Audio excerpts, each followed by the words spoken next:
watching the CFL live on TSN.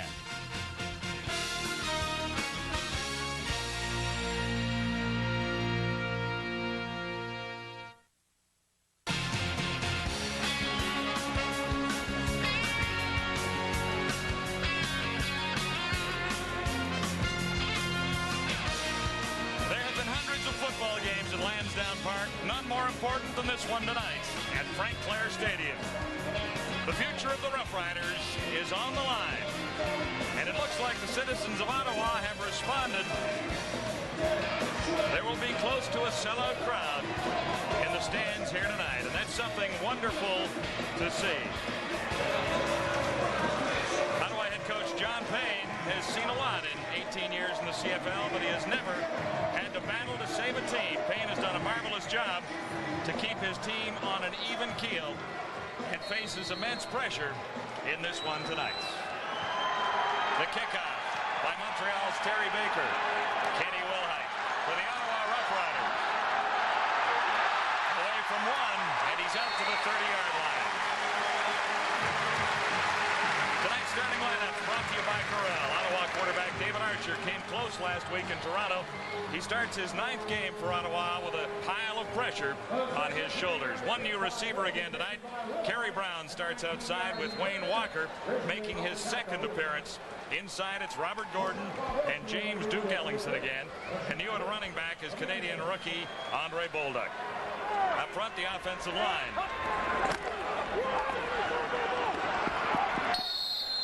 And Bolduc gets the first carry of the game for maybe a yard. It'll be 2nd down Ottawa. Well, John, if emotion is, everyone says to talk about emotion being the key to a football game, and if it is, then the Ottawa Rough Riders should blow Montreal out tonight, because I'll tell you what, they were fired up during introductions. The crowd was into it. There's atmosphere in this building. First time I felt in a long, long time. At the 32-yard line, it's 2nd and 9. David Archer, shotgun, stands in, has an open target, no catch. The newcomer, Kerry Brown, couldn't hang on. Costly play. Oh, Kerry Brown did a nice job. He's a big, big target. Did a nice job to get open into the middle, but he forgot to do one thing, and that was hang on to the football. Archer stepped up into the pocket. Nice, found Brown coming across the middle, but he just can't squeeze it. A little bit of traffic around him, and that one slips through the fingertips. Brown played a couple of preseason games with the Alouettes in '96. As a former Rough Rider, was here a couple of years ago. Lamley is in. Quickly, it's a 3rd down kicking situation. That's Dexter Dawson waiting, number 1 for Montreal. He's back at his 30.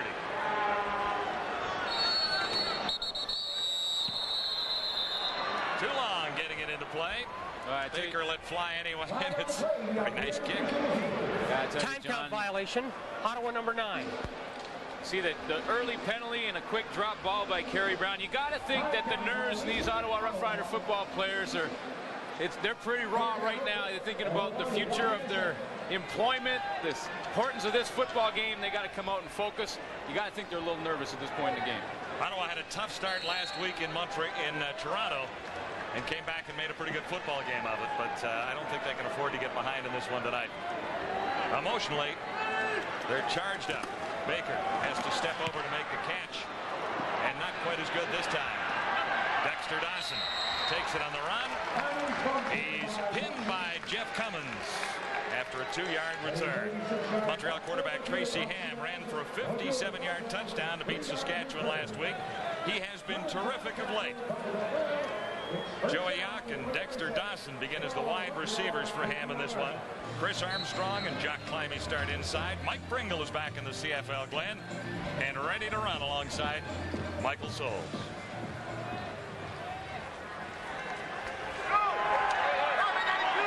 Automatic field position for Montreal. Beginning at the Alouette 51. Here's Mike Souls. Stopped initially and then grabbed from behind by Jeff Cummins, number 99. Tempers are already erupting out there. Dwayne Knight and Neil Forts involved there. Well, John, it'll be the job of this Ottawa defense to stop the newcomer Mike Pringle up front, the front seven. The newcomers there are Sam Hairston and Jermaine Younger. They come over from Hamilton. In the secondary, it's Tommy Henry, Kenny Wilhite, Leonard Humphreys, Joe Miro, and Jason Jacobitz is the safety. Gain a couple, 2nd and 8. And there's an injured Alouette. Down on one knee near the 50-yard line. I had a talk with Jeff Cummins, who you saw right there. Nick Subas is the one center for the Montreal Alouettes that's down. But I was talking to Cummins just before the game. Usually he's pretty jovial before the game, stays loose. Talked to him before we've done games before. But today, there was some real intensity in those eyes. You can tell that the emotion is running high for these guys. Here we can pick up on the injury to Nick Subas here. Well, Nick Subas is right here, and take a look at that knee as it folds underneath the pile. He gets rolled on a little bit. He's getting some help to go off the field. He's not putting a whole lot of weight on that leg. Subas has started 10 straight games for the Alouettes. He'll miss at least a play or two here. 2nd and 8. Alouettes from the 53. And looks to put it up for the first time. Got it away. Jock Climby has a first down. Nice little swing pass to Climby, sliding out of the backfield. Well, the key to the play, John, is the time that Tracy Ham has. Ham steps up into the pocket, has a little bit more time because of it, and allows Jock Climby to come all the way across the field. He started out on the opposite side, came all the way to the near sidelines to catch that football. Tracy Ham bought himself some time, and Climby found the open area. And a 17-yard gain to set Montreal up at the 40.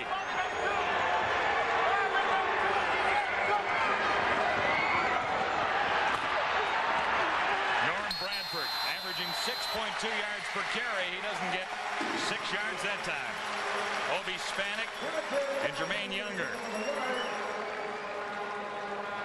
A couple sacks for Obi Spanik coming into this football game, and had to make some changes up front. Jeff Cummins used to be that defensive end. He's had to move inside. Obi Spanik's in his same position, but that allowed Sam Hairston to come on the roster on the outside. Of course, Swift Birch has been in and out of the roster, placing Dave Harper. Ham looks at 2nd and 9 and looks long, has an open target, but overthrew Jock Climby. Climby was in behind the safety, Jason Jacobitz.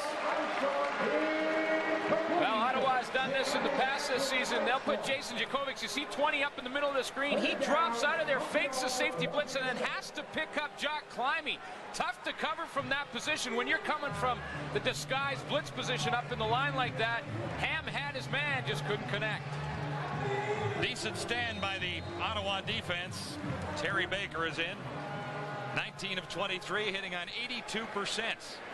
Definitely within his range. It'll be spotted down at the 46.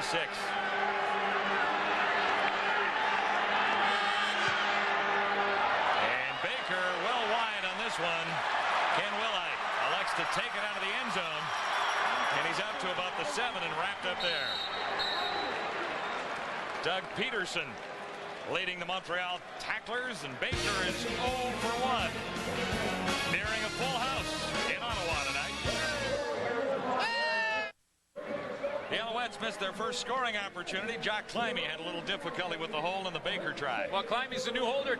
Kemp was the holder. He's now in Saskatchewan. Climby has to hold, drops the ball initially. That whole thing, from the time the ball is snapped to the time it's kicked, has to take 1.3 seconds. And if there's any little adjustment in that because of a drop ball, it throws the timing off, and therefore the kick usually does what it did there and go wide. Riders got it out to the 7. They'll begin with a first down from there. Good play action fake by Archer. Duke Ellingson couldn't quite hang on. It would have been a great catch. Nice fake here. Well, the play action holds the linebackers, and David Archer knows that when he's down in his own end that the Montreal defense is likely thinking they're going to run the ball and try and get it out. So a real nice play action fake to Andre Bolduc, and then that allows James Ellington to get a little bit of an opening over the middle. Linebackers are sucked up. Just can't hang on to the football. That's 2 drops. 2 drops and about 3 passes here. 2nd and 10. Riders in deep. Archer from the shotgun. Time to throw this time. target. Sean Daniels up near first down territory. He'll have it. Good play. Good play called by David Archer. Runs the receivers off and allows Sean Daniels to just leak out of the backfield. He's to the right of your screen, number 34. No blitz is coming. He just releases and gives his quarterback a target as the pocket is collapsing. Nice little play, pretty safe pass, and pick up the first down. 11 yards for Daniels. From Archer, a little breathing room for the Rough Riders out near the 20. This is Bolduc. Nice run. Hey. Tracked down by Jason Bryant, who's been solid all season. Bolduc's an interesting story, too. Well, Andre Bolduc's going to have to face this defense. It's pretty strong and just got stronger with the addition of Alfred Payton up front. He replaces Gary Rogers, who is having a great year, but Alfred Payton's one of the best. And in the secondary, Irv Smith and Douglas Crafter at the corners. Ken Watson, Charlie Gordon at the halfback. Spencer McLennan is back at safety. He did play wide receiver for one game, and there's Alfred Payton. And boy, you just talk about that addition, and the whole staff from Montreal smiles. On second down, Ellingson makes the catch for a first. On 2nd and 2, Ellingson grabs about 9, dragged down by Ken Watson. The Duke's a clutch guy. Well, he's not the type of guy who's going to blow the game open for you, but I tell you what, when it's 2nd and 10, you need a first down, he's the guy you go to. He gets open, he knows defenses, he's on the same page with his quarterback, and Dave Archer loves to have him out there. Archer goes deep. Walker, not quite. Irvin Smith was covering on Wayne Walker, playing his second game in his second tour of duty with the Ottawa Rough Riders. I asked head coach for Montreal, Bob Price, what he thought was some of the danger areas for this Ottawa Rough Rider team, and he said Wayne Walker. He said he's the type of guy who can just straight out fly. He's running against the all-pro corner in Irv Smith, 2-time All-Star, and just went by him. He dropped the ball. Irv Smith had a chance to catch up, but he's got some great speed. This is 2nd and 10 from the Ottawa 38s. Archer gets a little heat, steps up, and looked for Ellingson and short-armed at that time. Bounced it about 5 yards shy. And Archer, you know what? He's disappointed he didn't run. Yeah, that could be part of the reason he didn't throw that ball correctly. I mean, he had a whole open sideline. David Archer's not known for his running ability, but I tell you what, he had 20 yards before there was a Montreal jersey around. I think he was trying to decide whether or not to run or throw, and that ball just went in between. Archer's only rushed 18 times for 83 yards. So far, Lamley in again. Not a bad average, 35-yard net, and that's Dexter Dawson back at his 25 this time. So Ottawa gains a little on the exchange of field position here. That is, if they cover Dexter Dawson on the return. At the 24. And Dawson turns it into a nifty little return out to about the 43. Still no score at Frank Clair Stadium in Ottawa. Nice to see the joint almost full. Just what the Alouettes needed in their lineup. CFL single-season rushing record holder Mike Pringle is back in the CFL and back with his old mates in Montreal, or at least a lot of them from last couple of seasons in Baltimore. Alouettes. 1st and 10. Action fake to Pringle. Ham looks to the outside, and he has Jock climbing, just shy of a first down.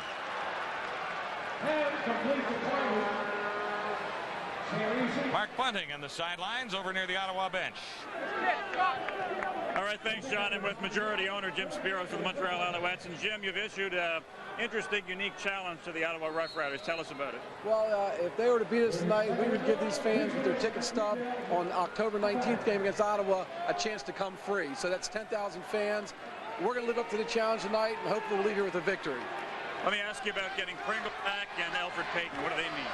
They mean a lot to this football team. And needless to say, the timing's good at this time of season to bring them back. We think it'll help that team. Wiggett has lost the ball. We'll go back to John. Thanks, Jim.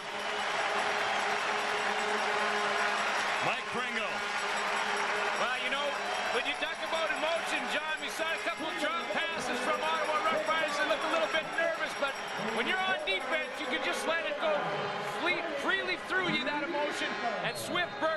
in the backfield before Pringle had a chance to get going. What a great defensive play on 2nd and short. Birch was in there, and Jermaine Younger also in on the play, forcing Montreal into a quick kicking situation. Taken by Wilhite out across the 35 to the 37. Well, here's a guy who was not a running back when he went to university. He was a receiver. Got to be a running back for the first time last week when another Ottawa player went down with injuries, Al Shipman, and Bolduc is the starting running back in this one. Said he enjoyed himself last week. Not a bad evening. 5 carries, 40 yards. That's a nifty little 8-yard average. Yeah, well, Coach Payne said that he's real happy with the way Andre Bolduc has played, and you said it, John. He hadn't played running back at all. He was a backup slot back here in Ottawa all season, but due to the injuries Ottawa's had, he's had to play running back. Archer on first down, a little slant in pattern. Wayne Walker made the catch, and we'll see where they spot that one. Walker had a touchdown last week. 3 receptions, 46 yards, and the 1 touchdown. He also dropped one that might have gone for 6. And he's dropped one tonight. Not a big guy. He's 5'8", 165 pounds, but we talked about it earlier in the game. Tremendous speed. He's a little quick, huh? He can fly.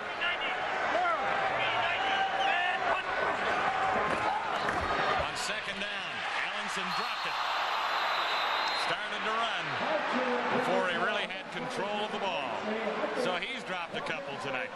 Not characteristics of James Ellingson. He usually wears those glass cutter gloves, but his hands don't have any gloves on him right now. Maybe he's got to go back to the glass cutter gloves, because that one is a very catchable ball, but he did the old Cardinals saying for a receiver, look upfield where you're going to run or where the hit's coming from before you have secured the football, and that one hits the turf. So Ottawa quickly gives it back to Montreal. Lamley inside his 30. Dexter Dawson at his 20. Come on, come on! A little high and very nearly blocked, but he got a great kick away. Dawson back to the 21, bobbled it there. Surrounded quickly. Ottawa's going to get the ball, John. I think Lamley got hit, and they're going to get the ball back. There are flags at both ends of the field, but the key is in Wayne Lamley's neighborhood. We'll sort it out when we return to Frank Clair Stadium in Ottawa. 5:28 to go in the opening quarter. All right, baby! Alan Wetmore, costly penalty here as Lamley took one for the team. Yeah, sure did. It wasn't a real vicious hit. It was just, think about when you go to block the punt, you have to get a piece of the football. If you don't and carry into the kicker like Alan Wetmore did there on Wayne Lamley, it's roughing the punter. Ottawa gets the football back. Lamley did a pretty good acting job there. Archer is down, wrapped up by Alfred Payton. Well, didn't take him long, did it, John, to get back in the action? I was talking to the coaching staff from Montreal, and they said Alan Payton has just got into camp, really hasn't even practiced, but when you're a pure pass rusher, he comes from the right of your screen and just literally runs by Chris Burns. Well, I tell you what, 18 sacks last year, 2nd in the league behind Tim Cofield.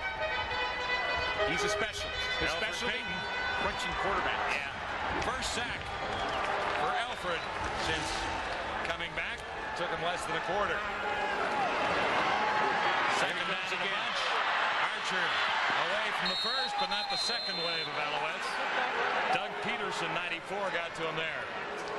There's a guy who's been sacked 41 times coming into this tonight. And I tell you what, David Archer just gave a couple of persuasive words to his right tackle, Chris Burns, who just let Alfred Payton swing by him again and then puts the claws on, try and hold the jersey. It's going to be a frustrating night for Chris Burns, and I would suggest for Ottawa they might have to put someone out there to give him a little help. Alfred Payton's one of the best.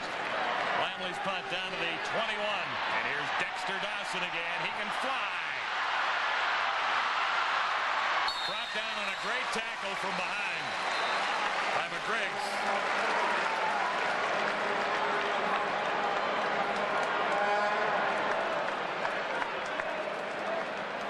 Well, there's a flag on the field, and it's going to be holding against Montreal. So a couple of breaks for Ottawa penalty-wise early in the game. They had the roughing the punter, which kept the drive alive. Didn't get anything out of that, but this holding penalty will take away a lot of Montreal yardage. Alan Wetmore was the one actually making the tackle here. It's another look at it, but it's not going to count for anything. Wow, it's one of those real close ones. Montreal right there. number 53. Whether or not that was actually a clip, it was right on the side. It's up to the discretion of the official. Sangaris was the one they nabbed on the holding penalty. Alan Whitmore was also close. Whitmore was close there and then caught up at the other end to make the tackle, but that's all for naught because it's coming back a little deeper in the Montreal zone.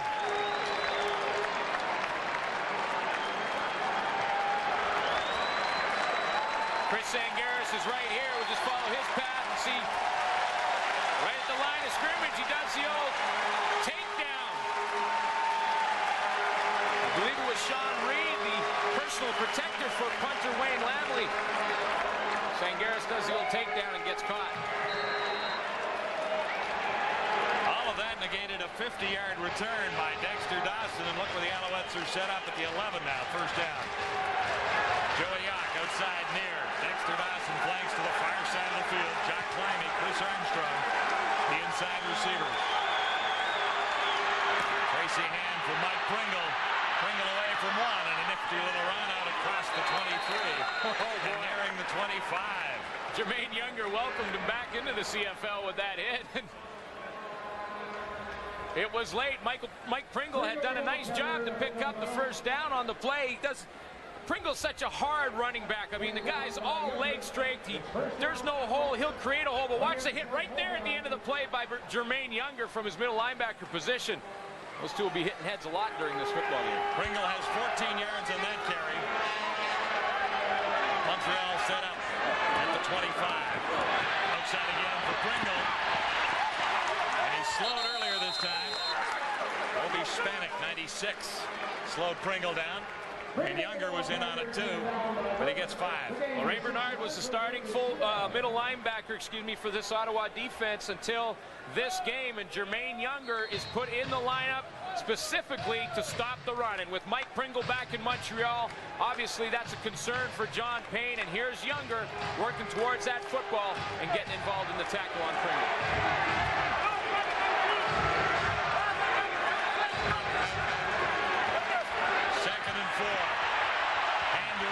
Markers are down, and Dawson, the intended receiver, tight coverage by Tommy Henry. We'll check the infraction. It's going against Montreal. And it's going to be a holding. John Lamar McGriggs was the one who I believe was held. Now, I'm not sure what the number was, but McGriggs was coming from his outside linebacker position on the blitz. Holding. Montreal number 27. Penalty is declined. Third down. Was held by fullback Mike Pringle. He tried to pick up the linebacker on the blitz, and we're going to get a look at it right here. There's 27. McGriggs is coming on that blitz and breaks over to try and get to Ham, and then you saw Mike Pringle just grab that jersey. Good call by the official. Terry Baker at his 17. Too deep for Ottawa near the 40. Will Heights is the main return guy.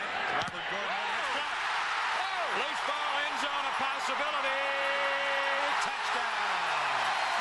Frank West. Ray Bernard said he was going to have a big night on special teams. He got through the block, and West carried it to the end zone.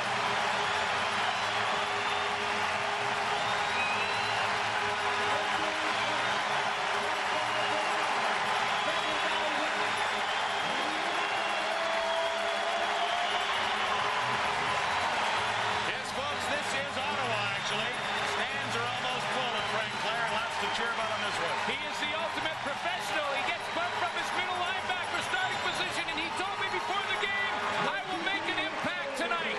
I will take somebody's head off and make a big play on special teams, and Ray Bernard comes up with one of the biggest, the block punt to get his team on the board first. 7-0 Ottawa.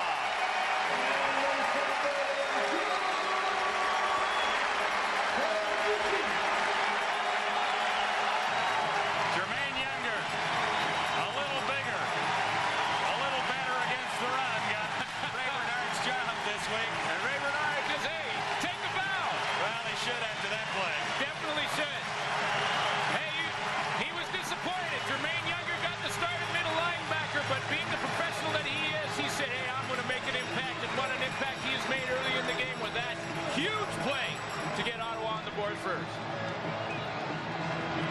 He looked like a DB there, John. Lots for West to cheer about, too.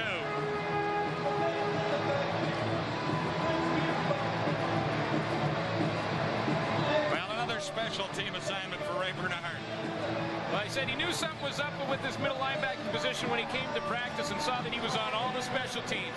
But he told me before the game, he said, you know what, all I can do is go out and perform the best that I can whenever I cross the stripe and get on the football field. That's the way Ray Bernard's been throughout his whole career, and it's not going to stop now. He wants to contribute. Now we'll keep an eye on 95 tonight. Looks like he's pumped and ready for this one.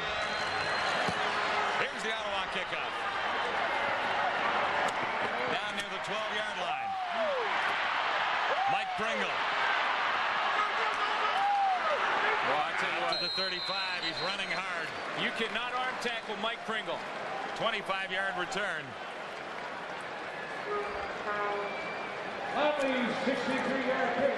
So Tracy Ham has not been able to move the Alouettes late in the opening quarter, minute 45 to go. And now he's down by 7 points.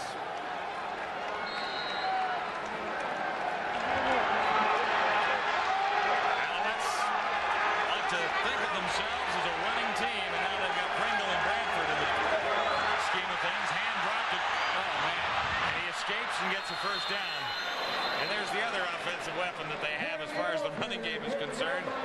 Tracy Ham, who likes to run and is very effective and even turns a broken play, or at least a miscue into it. Not very many quarterbacks in the league can pull this one off. You mean you drop the snap from center, pick it up, and pick up the first down. I mean, there's a couple that can do it.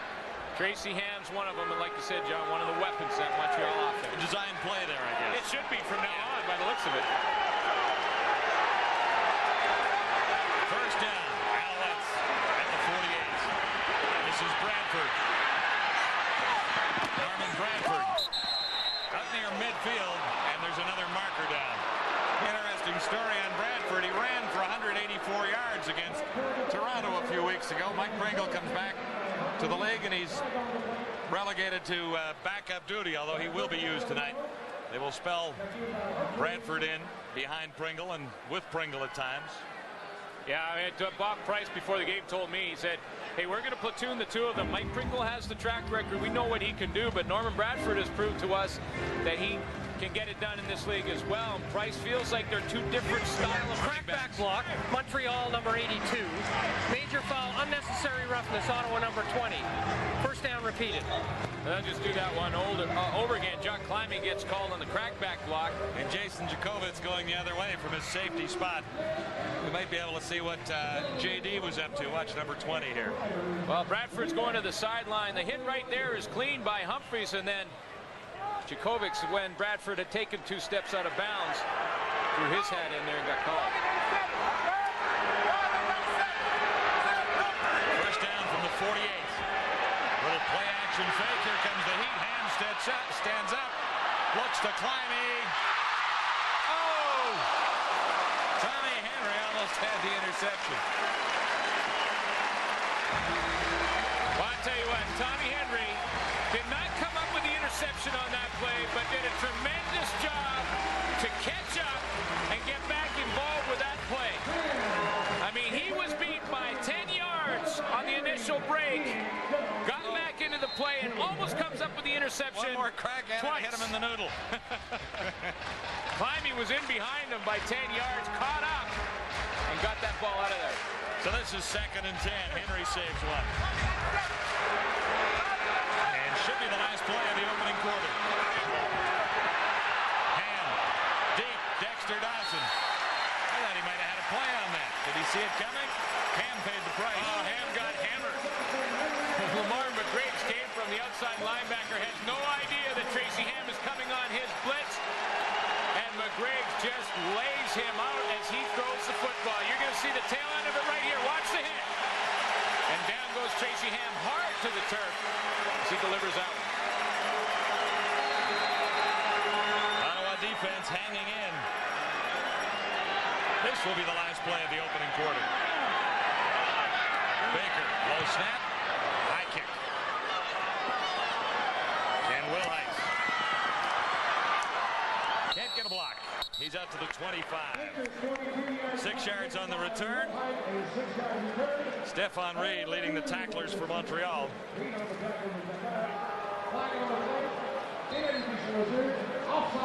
Offside is the penalty. Well, yeah, it's offside now. Quarter can't end on an infraction. It's offside against Ottawa, so Montreal would have a chance to redo Offside, Ottawa number 33. Penalty is declined. Oh, they choose not to. First down. Not much of a return. Quarter Montreal time. makes the decision.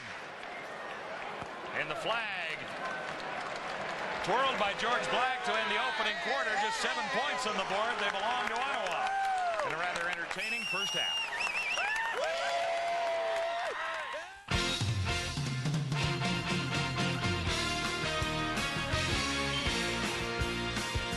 CFL Live at the Quarter, brought to you by Subway, the place where fresh is the taste. Now, all year long in this very studio, the coach has always said it's special teams, special teams, special teams. Hobie, the Ottawa Rough Riders get 7 points on the board via the special teams. You know what, and I don't think there's anything more devastating in a football game than to have a punt blocked. That's such an emotional play, and that's given Ottawa a big lift, and they need this kind of emotion to carry them through a win tonight. And if they can keep making some of those kind of plays and start doing more on offense, they may win this game. Now, gentlemen, is it my imagination, or are the referees just trying to do both teams favors tonight? I mean, I have seen more holding in one quarter of play tonight. Chris Burns could have been called. Pringle was called. But the Montreal offensive line, now that's the strength of their team. I now know why. They hold on every single play. I think George Black and his crew have said, look, we're going to give these two mediocre teams a break tonight to try and help them get productive on offense, because it's been the first quarter has been a horror show with that holding. There has been a lot of holding in this football game. When you take a look at the Montreal Alouettes and their receivers, though, I mean, this is a substandard group by CFL standards. Well, they're doing other things with their roster. You know, they're using the American offensive linemen, and they're trying to play the DBs and 3 American linebackers. So you can't have everything. They got to use the ratio as they think is best for their team. You know, guys, I haven't been watching a whole lot of the game because I was on the telephone just now with Joe Paopao, the head coach of the BC Lions, and he's as much in the dark as anybody about what's going on with that team right now. They are being taken over by Price Waterhouse as receiver and manager for the completion of the season. And this is just another terrible problem for the CFL, unfortunately. Yeah, the BC Lions did call a press conference tonight, and the CFL announced their CEO, Jeff Giles, made that decision. We will talk extensively about the BC Lions and the Ottawa Rough Riders, not their football side of things, but their financial side of things when the halftime rolls around. Still another second quarter to be played, and it's about to begin. Let's head out to Ottawa. You're back right on time, Darren. First down, Rough Riders beginning at the 25. Ottawa's offense has to get on tracks. The defense has done the job. Wayne Walker, the catch there. He gets about 5 yards, maybe even a little bit less. Paul Randolph made the tackle on Walker that time. Here are the numbers so far, and it's fairly even net yards for the Alouettes. The touchdown belongs to the Ottawa Rough Riders. And when you look at those yards passing for Ottawa, you could add a 1 to the front of that 2-7 had there not be for about 3 or 4 drop passes in the first quarter. Second down for Archer. Stands in. Fired for Ellingson. Watson came over the back. And he had a little running room there. He needed about 6 yards for a first down. Well, David Archer, does he have enough? Yeah, he's as fired up as anybody about it. He's made a couple of decisions where he could have run and decided to throw, and both times to James Ellingson, both times they went incomplete. That time it was tight coverage on Ellingson. Well, I think, yeah, and I agree, John, that he should have ran there, would have picked up the first down, but it's easy to say that from where we're sitting up here. Well, you never make an error up here looking at this. It's a little different when you got guys flying all around you and you got the football in your hand. Lamley at his 15. Dexter Dawson awaits at his 40. High snap. Lamley. A wobbler. And it's short. Dawson on the dead run. And another penalty marker down back in the Ottawa zone this time. Spanik in on the tackle. And a timeout at Frank Clair Stadium. John Payne, an anxious coach tonight. So far, he has the lead.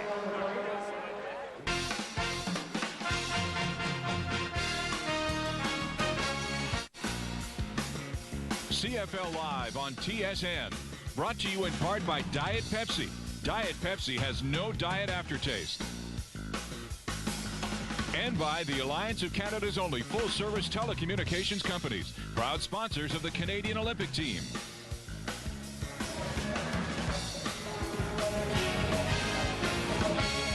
Frank Clair Stadium in Ottawa, no bigger game than the one being played here tonight as the Riders battle for survival.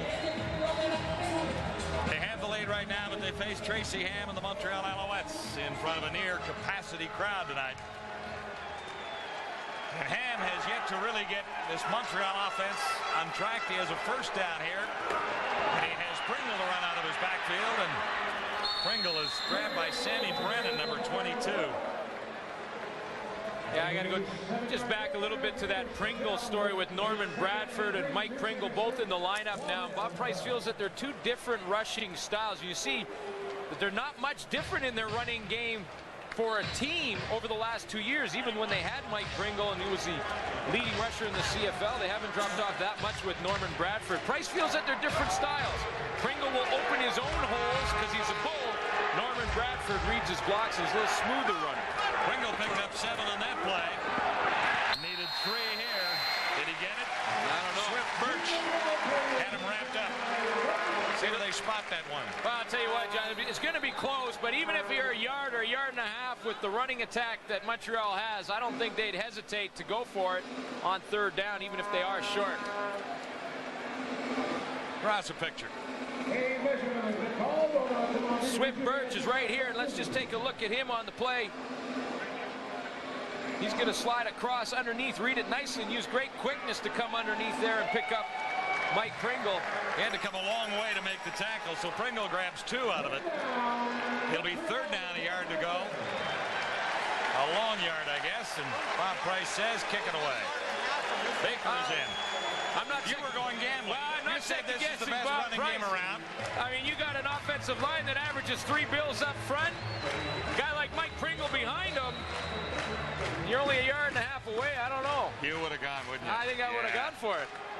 That's why I'm up here. Exactly. One too many of those, and you're sitting up here anyway. Wilhite is deep, and this is a good kick. Chasing Wilhite 4 yards into the end zone. He escapes to the 10 and did a pretty good job getting 14 on the return.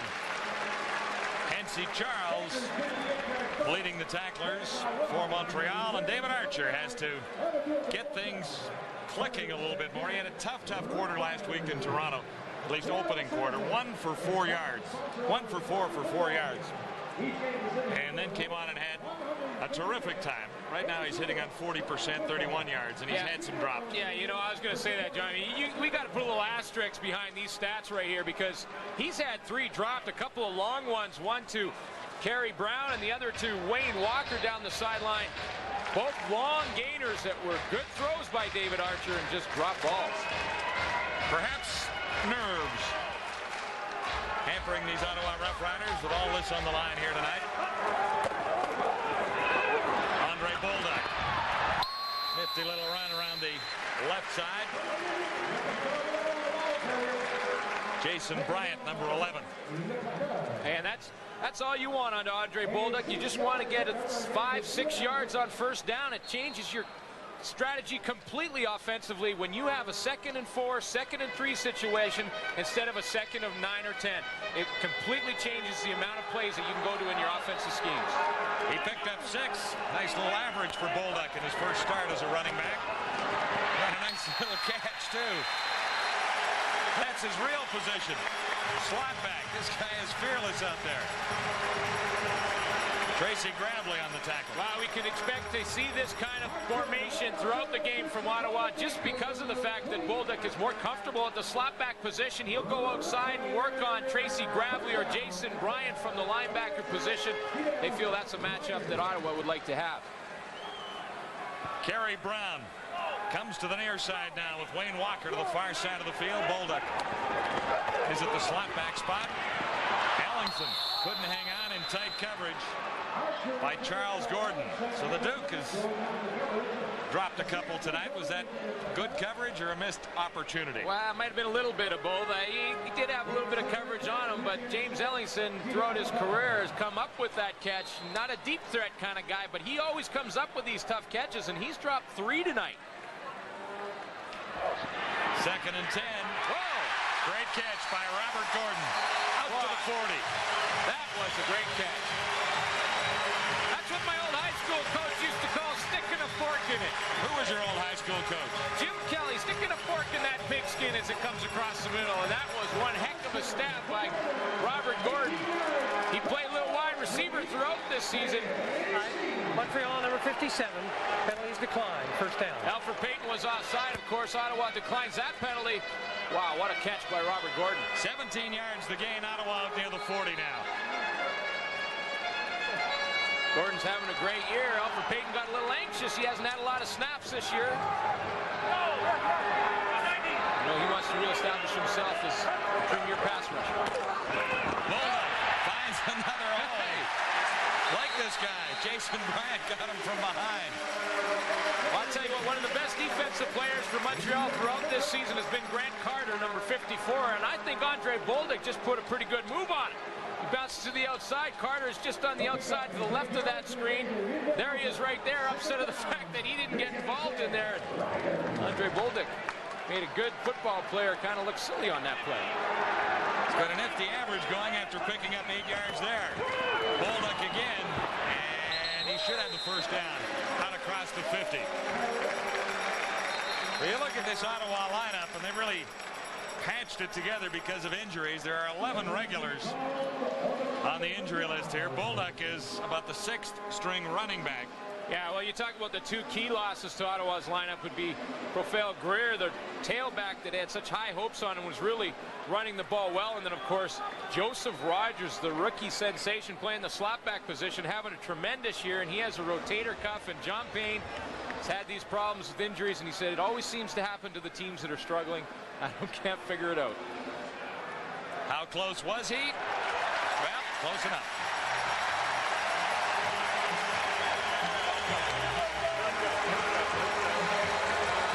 You can see it in his eyes and in his face, guys. He knows what's on the line here tonight. And it's been tough on him. All of the situations in Ottawa. The last 10 days have been absolute terror. First down. Archer, open far side. Bolduc stepped up. But he'll move the ball. Well, I'll tell you what, for a young guy, Andre Bolduc in his rookie season, he used his head on that play. Very smart play. He went down the sideline, saw the coverage was deep, and just sat down right on the outside near the sideline there so that David Archer could pick him up. Jason Bryant couldn't get over there. He was too deep. Real smart heads-up play by Andre Bolduc. 14 yards there, 2 receptions for 20 for Bolduc, and several carries for more. Play action fake to Bolduc. Gordon makes the catch down to the 35. That's 2 great catches by Robert Gordon. I mean, you look at his numbers and you take him over the course of the season, he should be well over 1,000 yards, and it really should be his best year in an offensive scheme that has been struggling. He goes up, he knows he's going to get hit by Douglas Kraft, who really does put a nice shot on his ribs. Robert Gordon comes up with another big key catch for his team.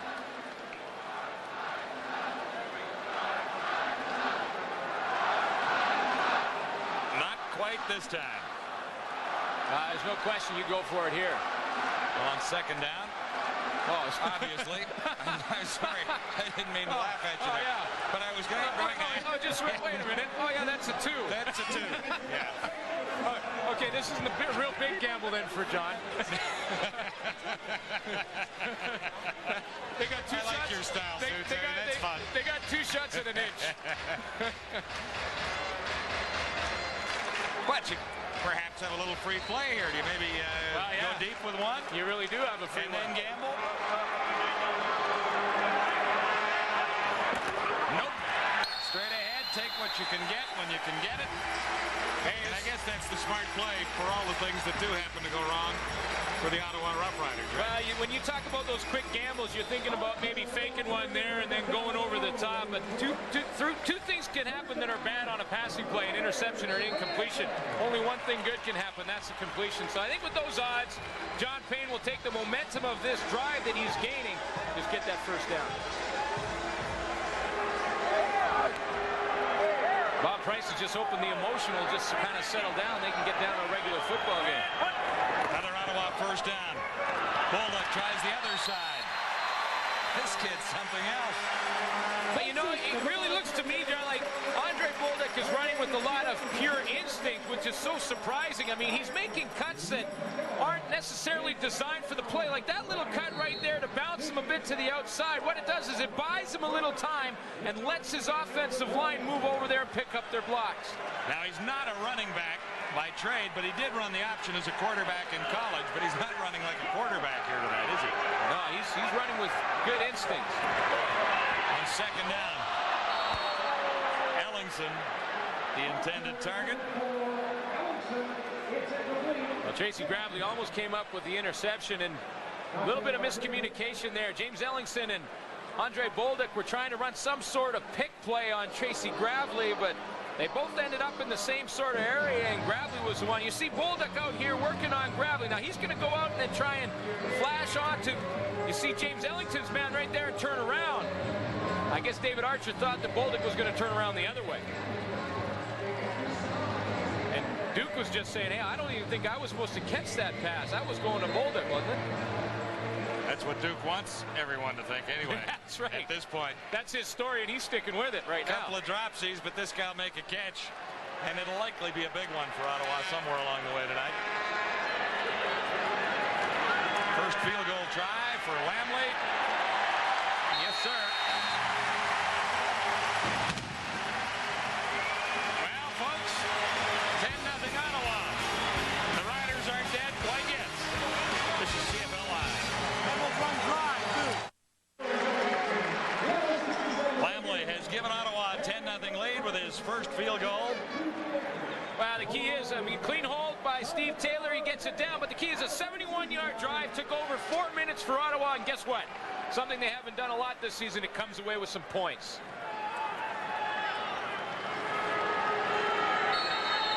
Now Lamley to kick off. Time of possession looks rather interesting there. It's 7:32 to go till halftime. Bryant returning this, a short kick, and he ran into one of his own blockers and was felled at about the 40. Let's bring in Mark Bunting. All right, thank you, John. I'm with a very familiar face, Glenroy Gilbert, a member of the 4x100 meter relay team from Atlanta that won the gold medal. Glenroy, you're from this area. What sense do you get as to whether this team is going to survive or not? Well, I have to be optimistic. I feel that just from being here tonight that there's a lot of people that really believe in the Ottawa Rough Rider and believe that they can succeed. So just judging from the fan support here, I'm optimistic that they're going to be all right. Ray Bernard came by and said, do you catch, do you? Not really. I'd rather stay out of that. Stick to the track.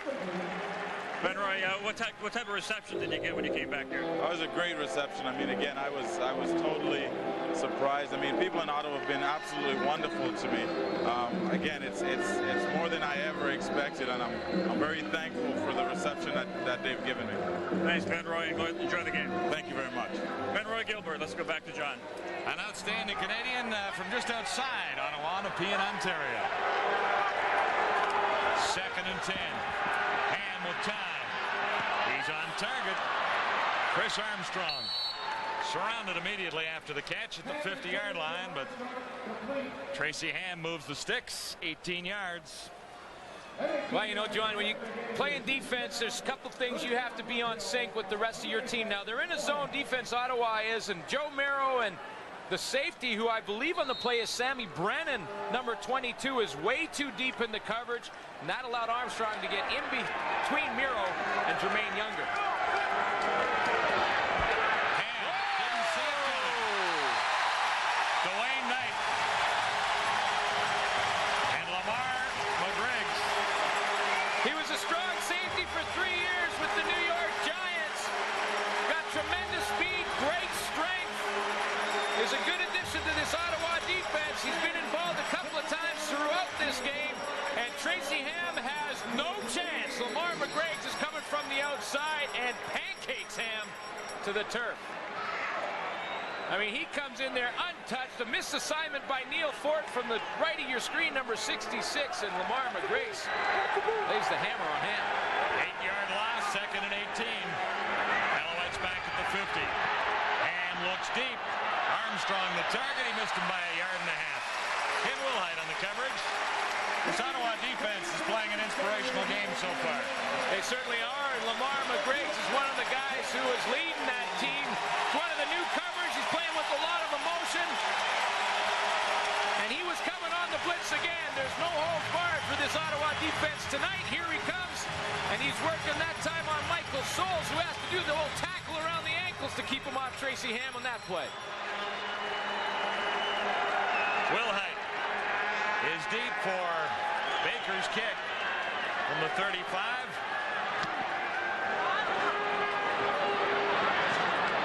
And Baker rolls it out near the 6. Thinking about the 8-yard line. That's where the Ottawa Rough Riders will begin. As Archer trots back on the field. And Ottawa leads by 10.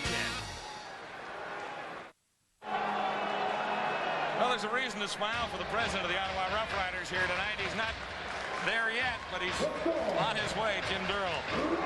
Took over a tough job here, and he's virtually sold out this stadium here tonight. He'll be talking to the panel at halftime. It's interesting to see his reaction to this huge crowd here tonight. Bolda, good cut. First down, out to the 20, dragged down by Tracy Gravely. Undiscovered running back. Not undiscovered for long if he keeps this up. I mean, he just runs. Look with the instinct he has right there. That cut right there, I mean, that play was designed to go right up in the middle, and Bolduc just decided to take it to the outside, and he did it all in quick reaction time. Kerry Brown to the near side. Wayne Walker flanks to the top of your screen on first down Ottawa. Bolduc gets the call again. Hangs on after a pretty good hit down there by Paul Randolph, number 36. This guy has touched the ball more than anyone else except the quarterbacks tonight. Paul Randolph, one of the nicest guys you'll ever meet. For a running back, one of the worst guys you'll ever meet, because this guy is a great run stopper. He blitzes well. He's a good leader, always positive in the locker room, and he's in the middle of a pretty good linebacking core. Group of 3 guys who one of them's leading the league in tackles. The other one's 4th in the league in tackles. Talking about Tracy Gravely and Jason Bryan, and then Randolph in there with 36 of his own. 2nd and 6. And a miscommunication. Ellingson was the intended receiver, and something is not working between the slot back and the quarterback tonight. Ellingson's dropped a couple, and looks like somebody turned the wrong way or tossed the wrong way there. Who are you betting on? Well, I'm not going to take sides, because if I pick one side, the other guy will definitely mention it to me. I'm sure the next time we do it. 12. Come on now.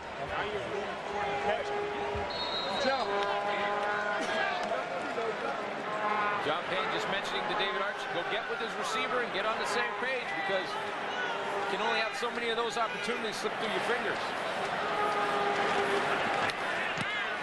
Lamley to Dexter Dawson. This one a little deeper. Dawson back at the 45. And he's nailed by McGregor. Stuck a hand out and just brought Dexter down. 10 yards on the return. Hunt covered 42.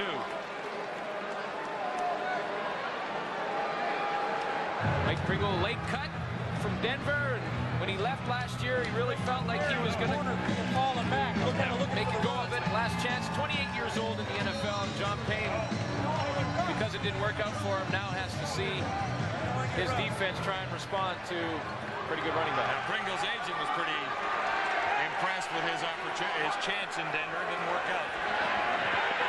There's a little heat on Ham, and he loves to run. Escapes. Close to the first down as he's driven into the wall by Dwayne Knight, 44. See where they spot the ball. Is it right on the line? 3 minutes to the half. We'll find out if it's first down or how close when we return.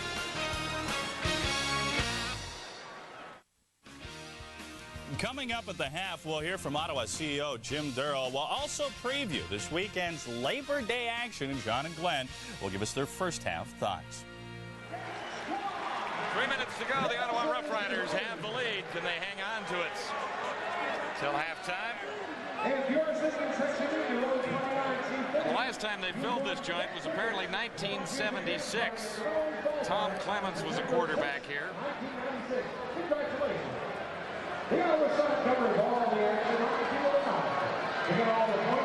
Ottawa with a field goal, and Frank West's recovery of a blocked punt for a touchdown. That's the difference in the ball game so far. The Ottawa offense has not really sparked. This is third down or second down inches for Tracy Hammond. No problem to advance the yardsticks there.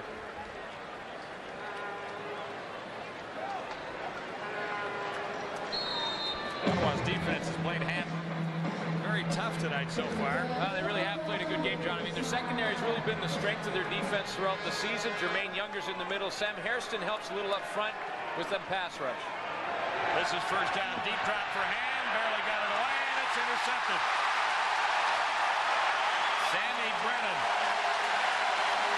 had it land in his hand. Marker down in the area. The penalty could be going against Montreal. The penalty could be on a block after the interception. I didn't see the flag go while the play was happening until after the interception was made. Referees are talking about it right now, but the key to the play was a tremendous pass rush by Dwayne Knight. Well, it's going against Ottawa is the indication there. I thought it might have been rough play on the tackle or something against Montreal. We're in the vicinity, but it's not going to be that way. Armstrong was the intended receiver. Major foul, unnecessary roughness. Ottawa number 99 after the interception. First down.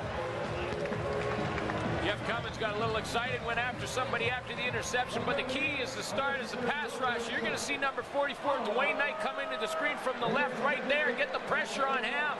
That ball goes right through Jermaine Younger's hands, and there's Sammy Brennan for his first interception. Here comes Knight.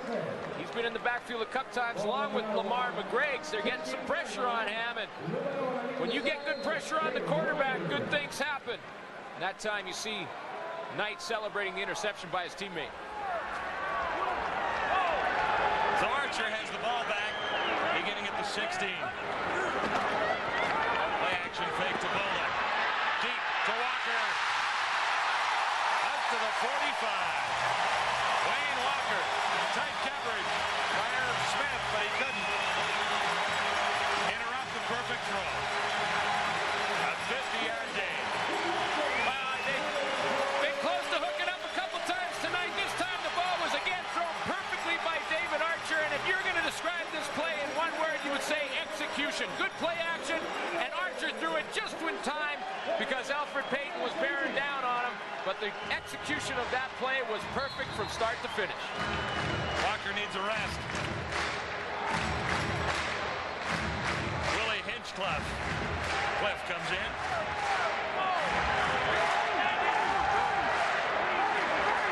Ottawa first down at the 45. Bolden. Grab from behind. Doug Peterson was there. Number 54. Or I should say number 94. Yeah, big Doug Peterson in the inside tackle position. He's had enough of the young running back running a little bit, and Andre Bolduc's had some success in this football game, and Doug Peterson just stepped up to the floor there and said, hey, that's enough of that. Gain is 3. Riders trying to get inside the Alouette 30-yard line. James Ellingson has a big first down. Jason Bryant made the stop on Ellingson, who's got it back together after a few shakes in the early going. He dropped a few. They've been out of sync a little bit between David Archer and the Duke, but they went to the sideline after the last play. John Payne got them together and said, hey, talk about it a little bit. It's nothing too fancy. Just come across the middle. When I throw the ball to you like that, just hang on to the thing and let's get the first down. And the Duke comes up with it there. In time for a conference with an injury. injured Montreal Alouettes out near the 35-yard line. That's Jason Bryant. Yeah. I believe he was involved in the tackle on James Ellingson late. Hopefully for Montreal fans, it's just a win. You see Bryant, number 11, right there. He hits James Ellingson low. Paul Randolph was coming over the top to hit him high. It doesn't look like from the way he hit him it could be wind, but either looking at that neck and holding that head still. Only hope that it's not serious for Jason Bryant, who's next neck injury. One of the leading tacklers on this Montreal team with 49 coming into the game. Yeah, he looks like he's okay. Tracy Grabbley is made on the other side of the linebacking core, leads Montreal in tackles with 53. Bryant will be back, I bet. Yeah, that's a lot of tackles for 3 linebackers, and especially when 2 of them, Tracy Grabbley and Jason Bryant, who you just saw walking off the field there, are kind of in between linebacker DB types who can also cover. From the Montreal 34, first down Ottawa. Play action fake. Archer for Gordon, he's high and a little wide. Well, I tell you what, David Archer didn't have very much room to get that football into Robert Gordon on the sideline. Pretty good coverage over there by Douglas Kraft, and well, that had to be an absolutely perfect pass to get it into Gordon. He couldn't hook up on the play. Gordon made an incredible catch. Well, he's made 2 big ones already tonight.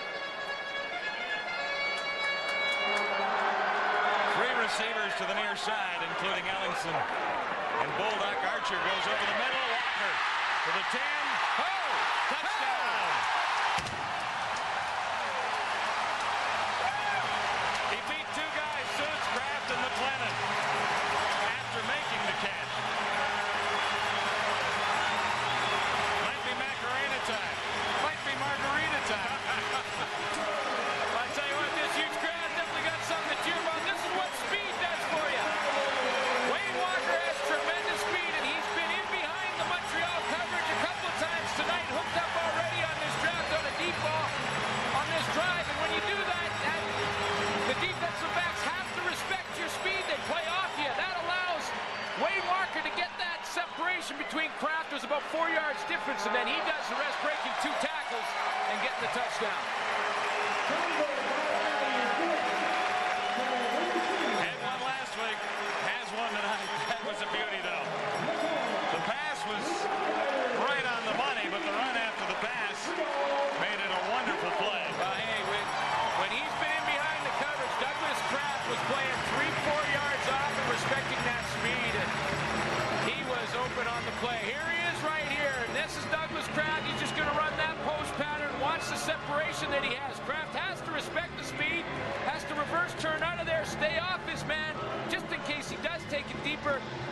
That gets the separation, and then pretty good job of running it in there after that, breaking a couple of tackles. You think this guy's pretty happy? Yeah, Sir David can smile about this. Hey, he's had a couple of dropped early, but a lot of emotion on that field tonight. David Archer hooks up finally with this wide receiver. Well, he's moved the football team in this one tonight. 4 plays to cover 95 yards. Yeah, Quick possession, 109. Yeah, these possessions haven't been one-shot wonders. I mean, they're putting together some good play calling. They're mixing it up. Andre Bolduc has done a nice job running the ball on first down, and then now you have a deep threat, Wayne Walker. It keeps that defense off balance. Tell you what, good momentum right now for the Ottawa Rough Riders. And Archer finishes it off with a 34-yard strike. Ottawa ready to kick off. There's Lamley.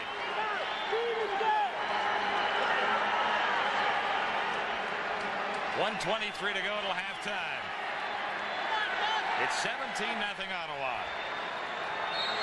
They were waiting for it.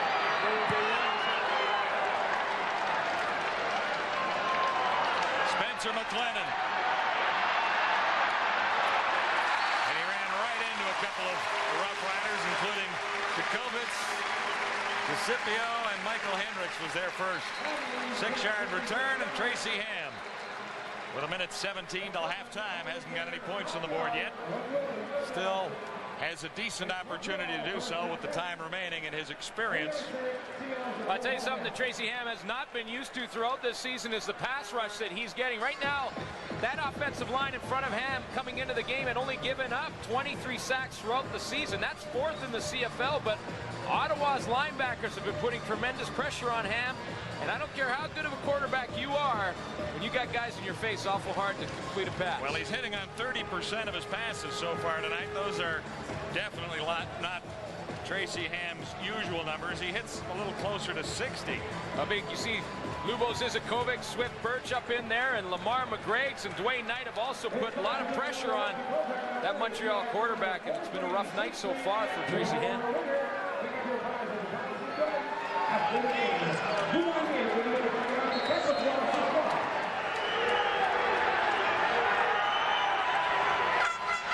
First down, Montreal with a minute 10 to go. And Bradford gets the call. He's across the 30, well short of a first down. He's got maybe 4.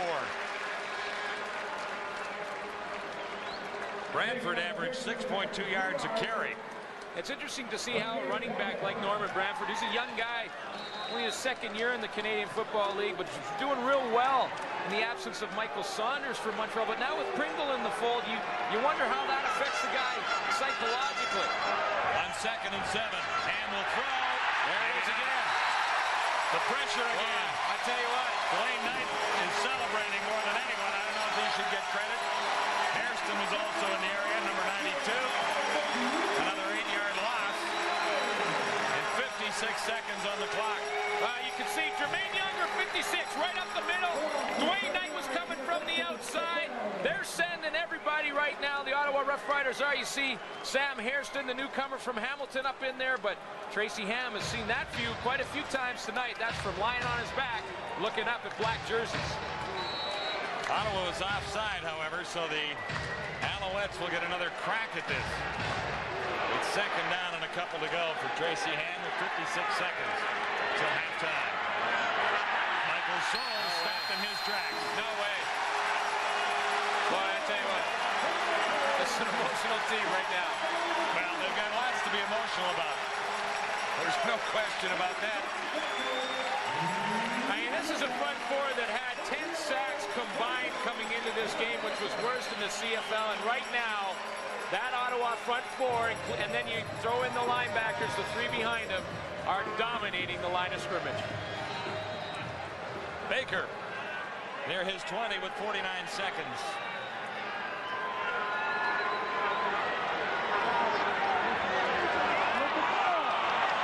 Marker down, might have been too long. Getting this one up. Here's Ken Wilhite, bobbled it. And he draws a marker at the other end with 31 seconds till the half. If it's offside Ottawa, it's a crucial penalty. It gives Tracy Ham one more shot at getting into field goal range with a couple of completions, and it looks like that's what the indication is. Offside, Ottawa, Olsen, Riders.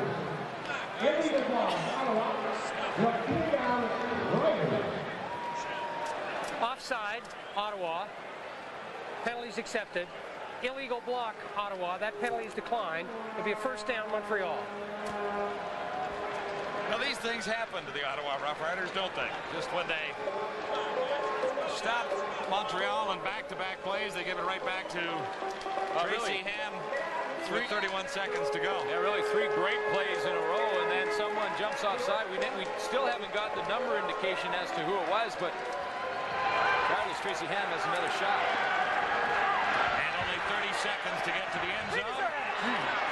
He gets about 10 there with a completion to Chris Armstrong. Well, not 10, I'm sorry, about 5 yards. There was nowhere for Armstrong to go. He's out near the 45. Now 25 till the half. 25 seconds. Ham's an experienced quarterback, knows with a couple of completions, 10-yard completion, maybe a 15-yarder. He's definitely in field goal range and can maybe steal away a little bit of this momentum Ottawa's game. Heats on. Ham for Pringle. Couldn't hang on. He was behind Sammy Brennan, and actually, I think Leonard Humphreys would have been his man out there. Brennan in a safety spot. Well, Tracy Ham knows that he had one slip away there because Mike Pringle had done a nice job to get open on Sammy Brennan, who I don't think really was sure he had Mike Pringle coming out of the backfield because he was delayed in his coverage, and Ham's just thinking, I can't throw it any better than that. Those are kind of plays that you can steal momentum away from an emotionally pumped up, charged up football team, and when they don't happen, it just adds a little more fuel to that fire. Ottawa on top. 9 seconds till halftime.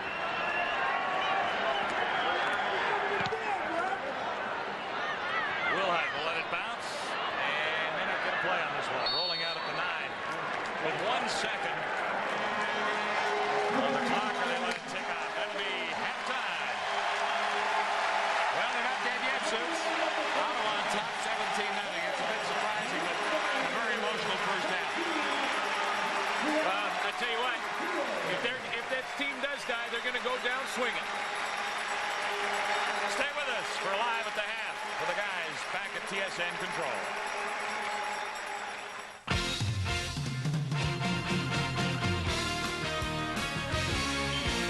CFL Live at the Half.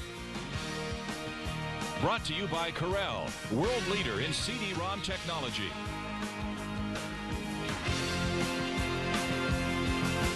Welcome to our CFL Control Studio. The home team, under a tremendous amount of pressure, leads by a count of 7-0 at the half.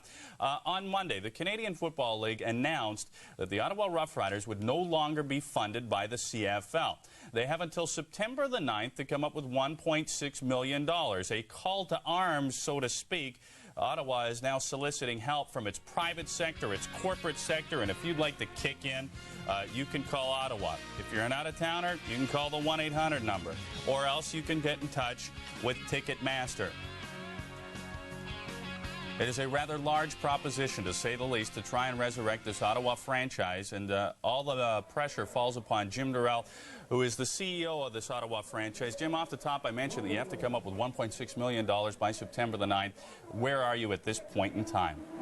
Well, actually, we've broken it into what I call 3 manageable chunks, and one is our tickets, and we've done well here, obviously, tonight. Second is corporate sponsorships, and we're working very hard, and we'll have a considerable number of announcements next week. And third is obviously the investment, and we're working at that, and we needed to build the momentum first, and that was what we're accomplishing today. And if our guys play as well in the second half as they did the first, it'll be a perfect day. Jim, it's Marty York here. Hi, Marty. How you I've doing? never talked to you before. Jim, you're making my life difficult, Marty. Pardon me? I said you make my life difficult. Fun, though. You make my life difficult too, Yeah. Jim. But anyway, what I want to ask you, Jim, is if you don't attain the 1.6 or 1.25 or whatever the figure is now, do you think that if you come fairly close, the league will extend the deadline and allow you to go on a little longer, maybe give you some more funds? I'm hearing that that's a possibility. Quite honestly, Marty, I haven't even thought about it. All I'm doing is concentrating, and I've got everybody working on the 3 tasks. I know our goal is to be self-sufficient to the end of the year. The league has made it very clear that they're not going to put any more money in. And there are different ways you skin the cat. And I haven't thought of that. I know what our goal is. I've told all of our people what our goals are, and we're going to try and do our very best to achieve them. And I honestly, I couldn't say much more than that. Jim, Leif Pedersen, Hi, Leif.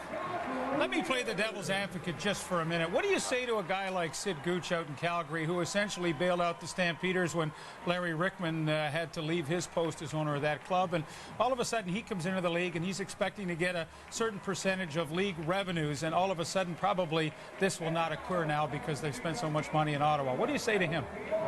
There's not a lot I can say. I could say I'm sorry, but I didn't make the problem. I have a great deal of empathy for Calgary. I talked with Stan Schwartz, their president, today.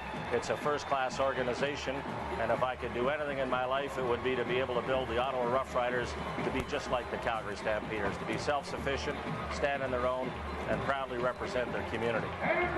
Jim, we appreciate you taking the time. We know the task at hand is an enormous one.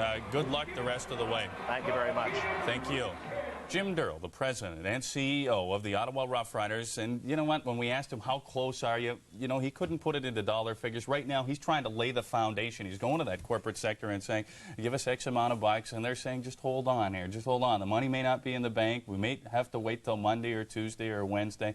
This is a tough, tough position that he is in. You know what, Darren, it is tough, but I also think he is the right man. He was the former mayor of Ottawa. He's well respected in the community. If anybody's going to be able to do it, I think it is Jim Durrell, and he should be credited for what he's doing so far. I really think he's the right guy in his defense. So I don't think you're wrong in that by any means, Marty, because you heard what Jim said there, and I know that he is definitely respected by the Ottawa community. And as you just said, if he can't do it, nobody's going to get it done. You know what? Unfortunately, respect isn't going to get it done for the Ottawa Rough Riders, and a win tonight isn't going to get it done. They need money in the bank, and that's the hard fact.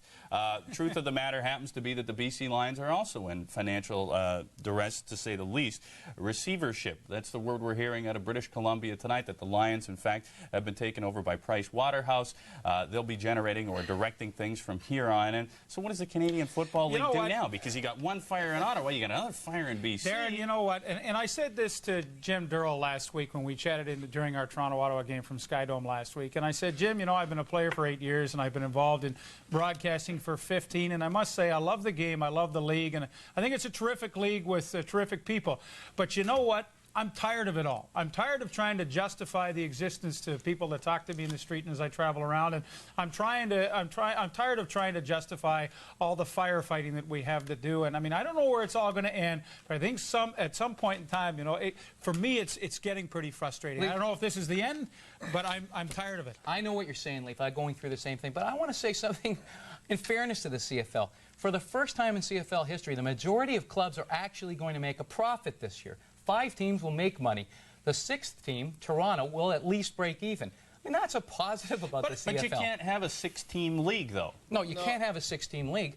And you're right, the negative teams are draining the positive teams, and those guys are not going to realize their profits. But that's the nature of the beast right now. And, you know, there is a good thing happening in the CFL. There's lots of good things happening, but I'm just tired of the negative always outweighing the positive. I know Obi wants to say something here, but I'm tired of the negative outweighing the positive, because there are so many good things. You know what? I think the key word I want to get in here, Leif, well, you've told everybody how you feel, is that the thing that the league's lacked for a number of years that's really hurt this situation is we just haven't had the stability with the different franchises.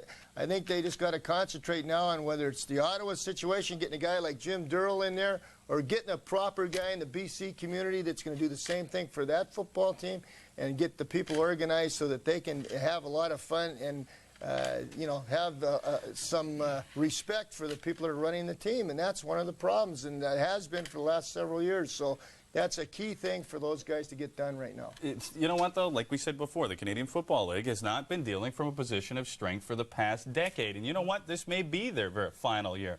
If they go down to 7 teams, you'd have to believe that the CFL as we know it will cease to exist. We'll return in just a moment.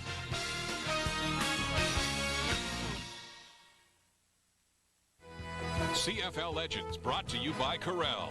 He averaged an incredible 6.3 yards per carry over the course of his career. More on George Dixon in a moment. If you want full Office Suite power at a word processor price, look no further than Corel WordPerfect Suite. Corel WordPerfect Suite includes an exceptionally intelligent word processor, an award-winning spreadsheet, amazing presentation graphics, plus business graphics and utilities, hundreds of fonts and thousands of clip art images. Corel WordPerfect Suite delivers Office Suite power at a word processor price. George Dixon played his entire 7-year career with the Montreal Alouettes before retiring in 1965. Dixon was the first player to ever run 109 yards from scrimmage for a touchdown and is still a co-holder of that record. In 1962, Dixon ran for 1,520 yards in a 14-game schedule and won the Shendley as the CFL's most outstanding player. You can see more on George Dixon and other CFL legends at the Canadian Football Hall of Fame in Hamilton.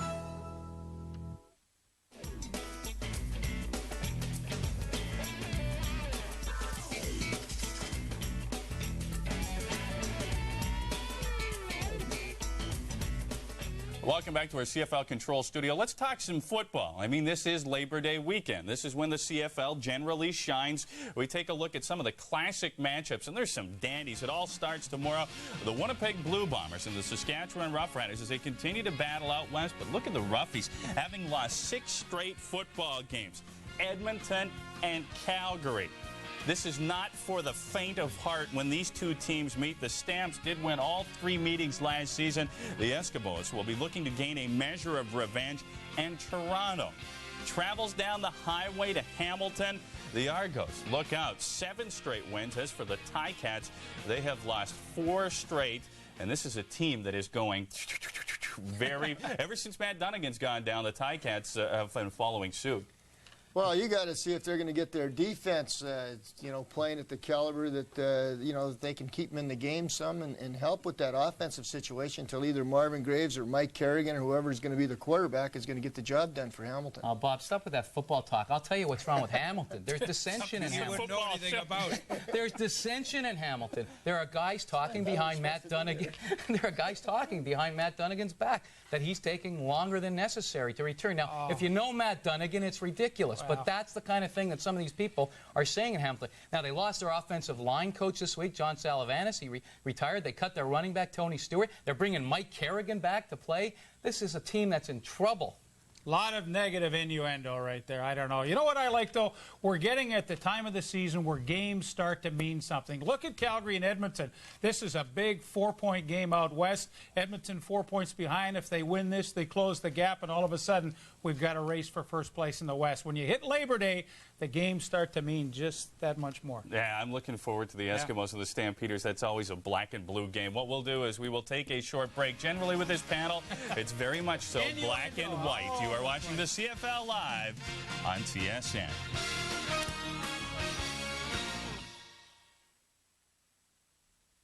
Well, Rough Riders are buoyed by it. They lead by a count of 17-0 at the half. For their thoughts, let's return to Frank Clair Stadium. Here are John and Glenn. Gentlemen?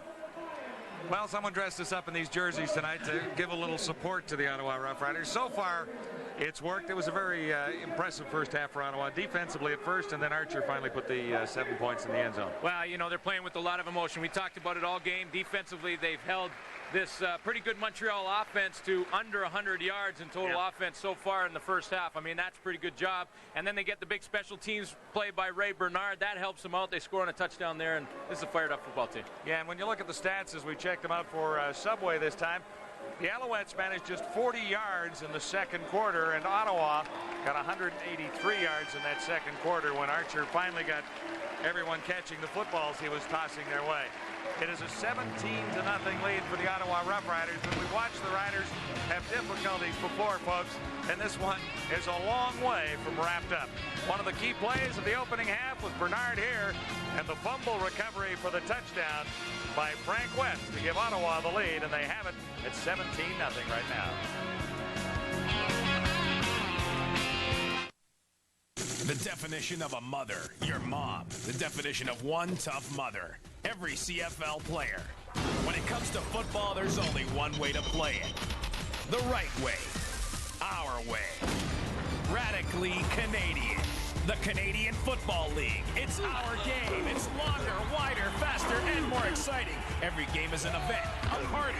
Canadian football has been a tradition for over 105 years, and it's still kicking. The CFL. Now you too can be a radical Canadian by wearing radical hats, t-shirts, sweatshirts, and golf shirts, all from Starter Canada. Get radical from only $19.99. Call 1-800-545-5757. These items are not available in any store. The only way you can get radical is to call now. Dare to be different. Get radical. Be Canadian. The Canadian Football League, it's radically Canadian. Call 1-800-545-5757 now. Back live in Ottawa, David Archer has the Rough Riders on top, 17-0 at halftime. There's a long way to go in this football game, and the Montreal Alouettes have an explosive offense, as we've witnessed many times this year, but the Riders are playing with a terrific amount of emotion both sides of the ball, Suits. They certainly are, and now the key is, can you keep that emotional level at the same high level coming out after the halftime break? You go in there, you got the lead, you're feeling pretty good about what's happening on the field. Now you got to keep that level high. Montreal, on the other hand, went in the locker room saying, okay, they've got it all out of their system now. We're going to get back to a normal football game. And for Montreal's sake, and Tracy Ham, the way he's been rushed throughout this football game by that Ottawa defense, he's hoping that that's what happens. Wayne Lamley has the second half underway. Spencer McLennan at the 18. Grabbed by Mike Michael Hendricks, number 42.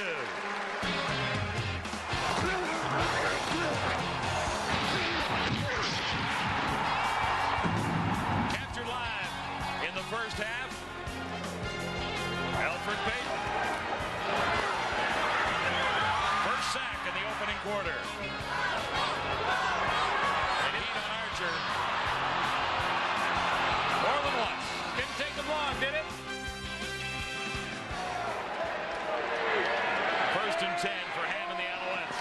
Joey Yap. Halfway to a first down. Humphreys on the tackle. You know, Bob Price said about Alfred Payton, they say, you know, Gary Rogers was having a pretty good season. He had 6 sacks for you. See Bob Price standing right beside 57 Payton. He had a pretty good season going with 6 sacks. He says, I know, I feel bad about it, but how can you keep a guy with the ability of Alfred Payton out of the lineup? So now Gary Rogers is sitting back in Montreal without a job. Didn't fool the Riders with that, but he got away with it. Oh, man. And Jock Climby will have a first down. It's rather Armstrong, I should say, number 81. we talk about Sandlot football a lot of times when you talk about Tracy Ham and a guy like Doug Flutie, but this is like vintage Sandlot. Play doesn't work. Pressure all over you from Sam Hairston. Run around back there, buy yourself a little bit of time, and find your receiver. And what a job Tracy Ham did there. There's their numbers through the first half. Archer definitely winning the first half. Yeah, it would have been bigger had he not had a lot of drops. Ham's off to a hot start in the second. Climbing again at the 40. Well, this is what Montreal wants to do. They go into halftime, they say, okay, these guys were fired up. They came out, played a pretty good first half. Now let's just settle down, get back to our game plan, control what we can, which is when we have the football, try and keep some drives alive and get back in sync, and that's what Montreal is doing. Now first and 10 at the Ottawa 39. Are they coming on this play? Norman Bradford. Bradford, the ball carrier. Younger, number 56, the middle linebacker in his first game as an Ottawa Rough Rider. And Obi Spanik on the tackle there. Close to 500 yards for Norman Bradford coming into the season. Obi Spanik is a guy who's got the very, very tough task of stopping Norman Bradford, and then when it's not him, they just throw in a guy like Mike Pringle. They're coming. Second and 5. Ham gets the heat, escapes Spanik, and can't come up with a connection. Climbing was the intended receiver at the 25. Tommy Henry's had a strong game. Yeah, Tommy Henry's come up with some big plays from his corner position. You see Lamar McGreg's right here, linebacker who's played well throughout the game. He has the job of trying to cover a slot back in Jock Climby. He tries to get up there, bump and run, catches up with pretty good speed, and gets involved with that play. He played strong safety in the NFL, so he's got some good cover ability. Showed it there. And Climby will spot this one for Terry Baker at the 41. Baker missed earlier. I think Montreal is a player short, and rather than have someone come in and block that one, and here comes that player. And I believe it was Spencer McLennan, who had forgotten it was field goal. He was on the field goal team, and it's the loneliest feeling in the world. See, that would never happen to a guy like you, though. Yeah. It's happening.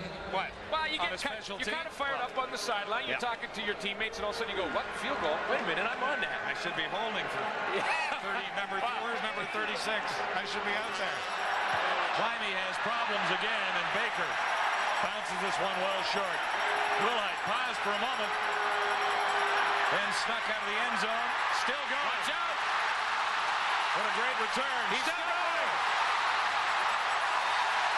Out to the 45, and Michael Souls finally got over to bring him down. Well, Wilhite all the way on that play. Slight hesitation in the end zone. Turned it into a 47-yard return. Lots to cheer about in Ottawa this night.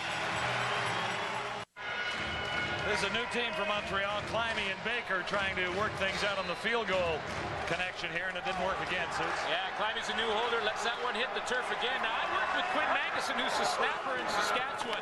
He throws that ball back hard, and for a new holder like Jock Kleiman, it's tough to handle. He's dropped 2. Sean Daniels for a couple. And Paul Randolph in on the tackle. Yeah, I talked to Baker about his holders. You know, he said he's had 12 in the last 3 years. Here's a return. This is Ken Wilhite for 47 yards. Makes a lot of guys miss. Oh, what a job he does. I mean, guys were arm tackling Wilhite all the way down the field. You know, he's #1 in the CFL in kick return average at 20 yards time. It shows why right there. Ellingson makes the catch. And where is he? He rolled over to try and sneak an extra yard out of it. But he's shy of the first down. He's not going to get the mark. They're going to be a good 1.5 yards short. He got winded a little bit. I mean, it was a pretty good catch by James Ellingson, partly because the official was standing right in his line of vision back to David Archer when the ball was delivered. But he did come up with it, although he is a good almost 2 yards short, and it's a good decision to punt this one away. So Archer off, Lamley in.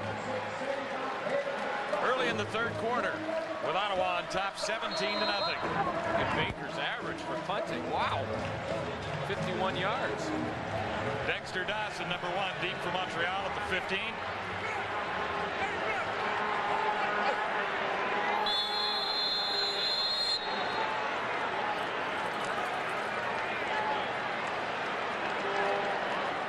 Jeff Cummins is the snapper on punts. He looked down at the ball and said, hey, someone just was sweating all over the ball or something. It's like soaked. It's not even raining. He wants a new football. There's big Jeff Cummins right there. Defensive lineman, but he snaps on punt situations. He looked down at that ball and said, yuck. I'm not touching that one. Too slippery for me.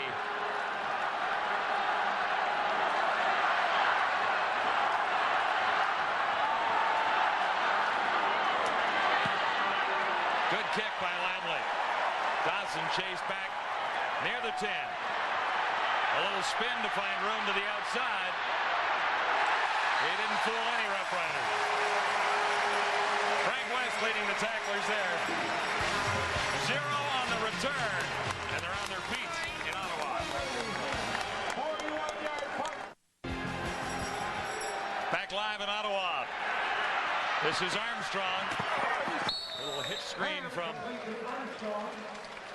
Tracy Hammond. He's forced out by Humphreys.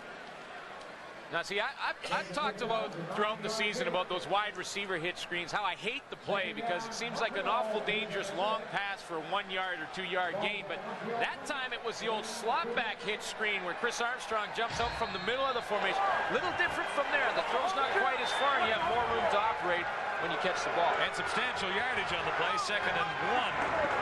Now, and Pringle is stopped in his tracks. Jeremy Younger. Well, John Payne's a genius. Well, he is on that play. I mean, he does a nice job. He's come on a couple of blitz, but he's been putting the line up to stop the run. Here he is right here, just going to come right over the top and stop this one before Mike Pringle has a chance to get it. Look, he just finds his way through the hole, weaves in there, and Pringle has nowhere to go.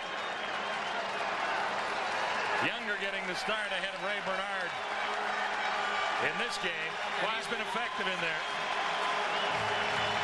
I tell you what a guy like Jermaine Younger does for you, though. You make a play like that. Now you're Montreal and head coach Bob Price. You're 3rd down and 1 yard to go, and you decide to punt it away. Maybe if he doesn't make those kind of plays, you go for it in that situation. That's a long yard in that end of the field. Baker for Wilhite. Great return last time. Good start to this one. Ken Wilhite grabbed from behind. Nice grab by Stefan Rader. There would have been more yards.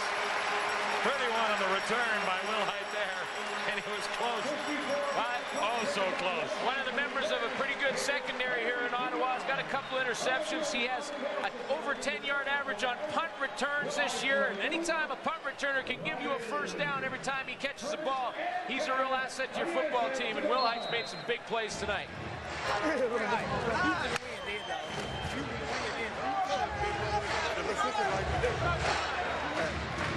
Frank Clair Stadium is rocking tonight. 1st and 10. Ottawa at the Montreal 49. Bolden tries to to string that one out a little bit, and he's grabbed by Jason Bryant.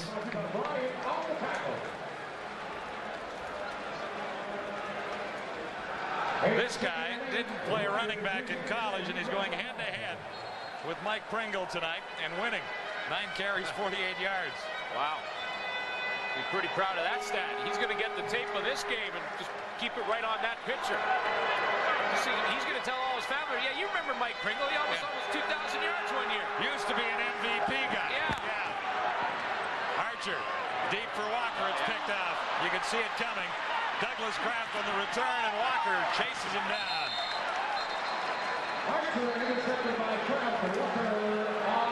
Really a ball that David Archer shouldn't have thrown. I mean, Douglas Kraft had great coverage throughout the play. He was underneath the receiver, and then when that ball was in the air, Douglas Kraft had a better shot at it than the Ottawa Rough Riders did. I mean, it was good coverage. Here goes David Archer in the shotgun. He's trying to throw the corner out, but when the ball's in the air, it's thrown too far behind. You see the wobble on it. There's no way Wayne Walker has a chance to come back at that one. Douglas Kraft is in way better position, and then it's just a foot race. And look at Archer come over there and make the hit. 37-yard return, setting Montreal up right on the Ottawa 45. First turnover by the Rough Riders. Hand goes to work, and it's picked out going the other way, or did he hang on? Dropped it. Jacobitz right in his mitts. Well, Jason Jacobitz reads the play perfectly. He jumps it. Tracy Ham tries to look front side, then goes back to that dump pass, jumps the pattern. Jock Climby was in behind Jacobitz. He just can't come up with the catch. Second and 10 for the Alouettes. Dexter Dawson to the near side. Joey Yock, wide receiver, far side of the field. Ham slips back into the shotgun. He'll take off. Grabbed from behind after a 5-yard gain. I'll tell you, great play by Jeff Cummins. At the end of that play, Jeff Cummins got the sack through Bruce Beaton. Cummins hit Bruce Beaton into Tracy Ham, and down they go. I mean, Ham's had some great pressure from linebacker blitzes. Not so on this play. Just a 4-man rush from Ottawa, but because of the pressure Ham's had all game, he gets to the Lancey, and there's Cummins, 99. Hits Bruce Beaton. Beaton goes into Ham, and down he goes. That's making a sack and not actually physically making contact with the quarterback. They're going for it on 3rd and 5. Ham will take off, and he fired it into the turf. Hesitated for a moment. There are markers on the field looking for Jock Climby. Procedure. Montreal, they'll decline that. It'll be Ottawa's football. Procedure. Montreal number 81. Penalties declined. First down. Well, we've seen David Archer a couple times decide not to run and come up with incompletions, and I think when you talk to Tracy Ham after he watches a game film of this one, he's going to say the same thing on that play, that he maybe should have taken off. Only needed 5 yards. Tried to throw it back against his body, and one hop to Michael Souls. Well, could have been, it might have been Jock Climby. I think it was Jock Climby. Trying to throw it because you can tell by the way he was talking to him on the sideline. I thought it was Jock that was closest to the ball. First and 10, Ottawa. 82, not 22. Bolduc, a couple of tough yards.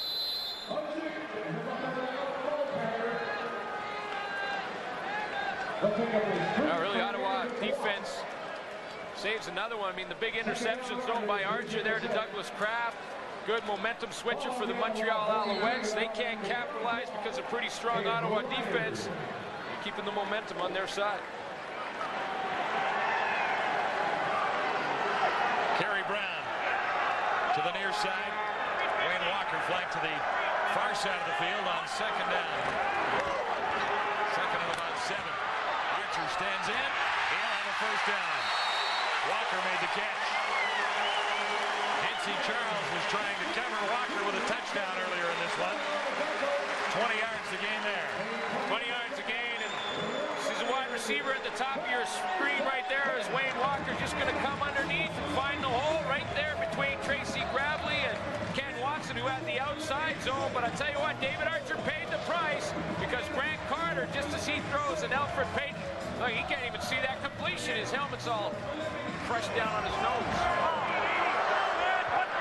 At the 46 now. Bolduc appeared to be stopped, but somehow found at least a yard. Grant Carter wrapped him up then. Wow, nice call for the Ottawa Rough Riders, but hey, pretty good defensive play by Grant Carter, a guy who's been the lineman of the week. Was that for week 4? And we've seen him have some great games throughout this season. Has co-leader in sacks in the CFL with 9 coming into this football game. Has that fumble recovery and made a real nice play on the draw there. And a 3-way tie with Melvin Hunter and Benny Goods of the Eskimos with 9 sacks. Archer. Oh! Looked like it was a beautiful catch by Gordon, who had it for a split second. Well, you got to give credit to Ken Watson. I mean, he's been involved in a couple of pretty good plays defensively. Came across there on Robert Gordon, who's made some outstanding catches in the first half of this game. I mean, where he had to lay out. This one wasn't so spectacular. Came right across the middle, had both hands on it. But when you juggle it once, you got Ken Watson on your shoulders, awful hard to bring it down.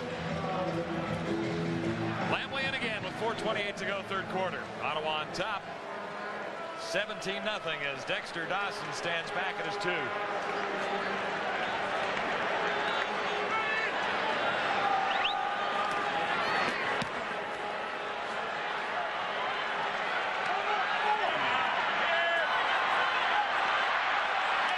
Cummings led the way. Dawson had nowhere to go. Ottawa's special teams have been solid all night long as well. As a result, Ottawa on top, 17-0. CFL Live. You drink Pepsi, you collect points. You get Pepsi stuff. Pepsi stuff. People who drink it get it.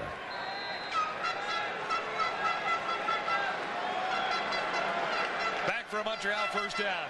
Ham beginning at the 15. Pringle's got it. Broke one tackle and still struggling. My goodness. As he crosses the 22. I thought he was stopped right in the backfield. He's just getting warmed up.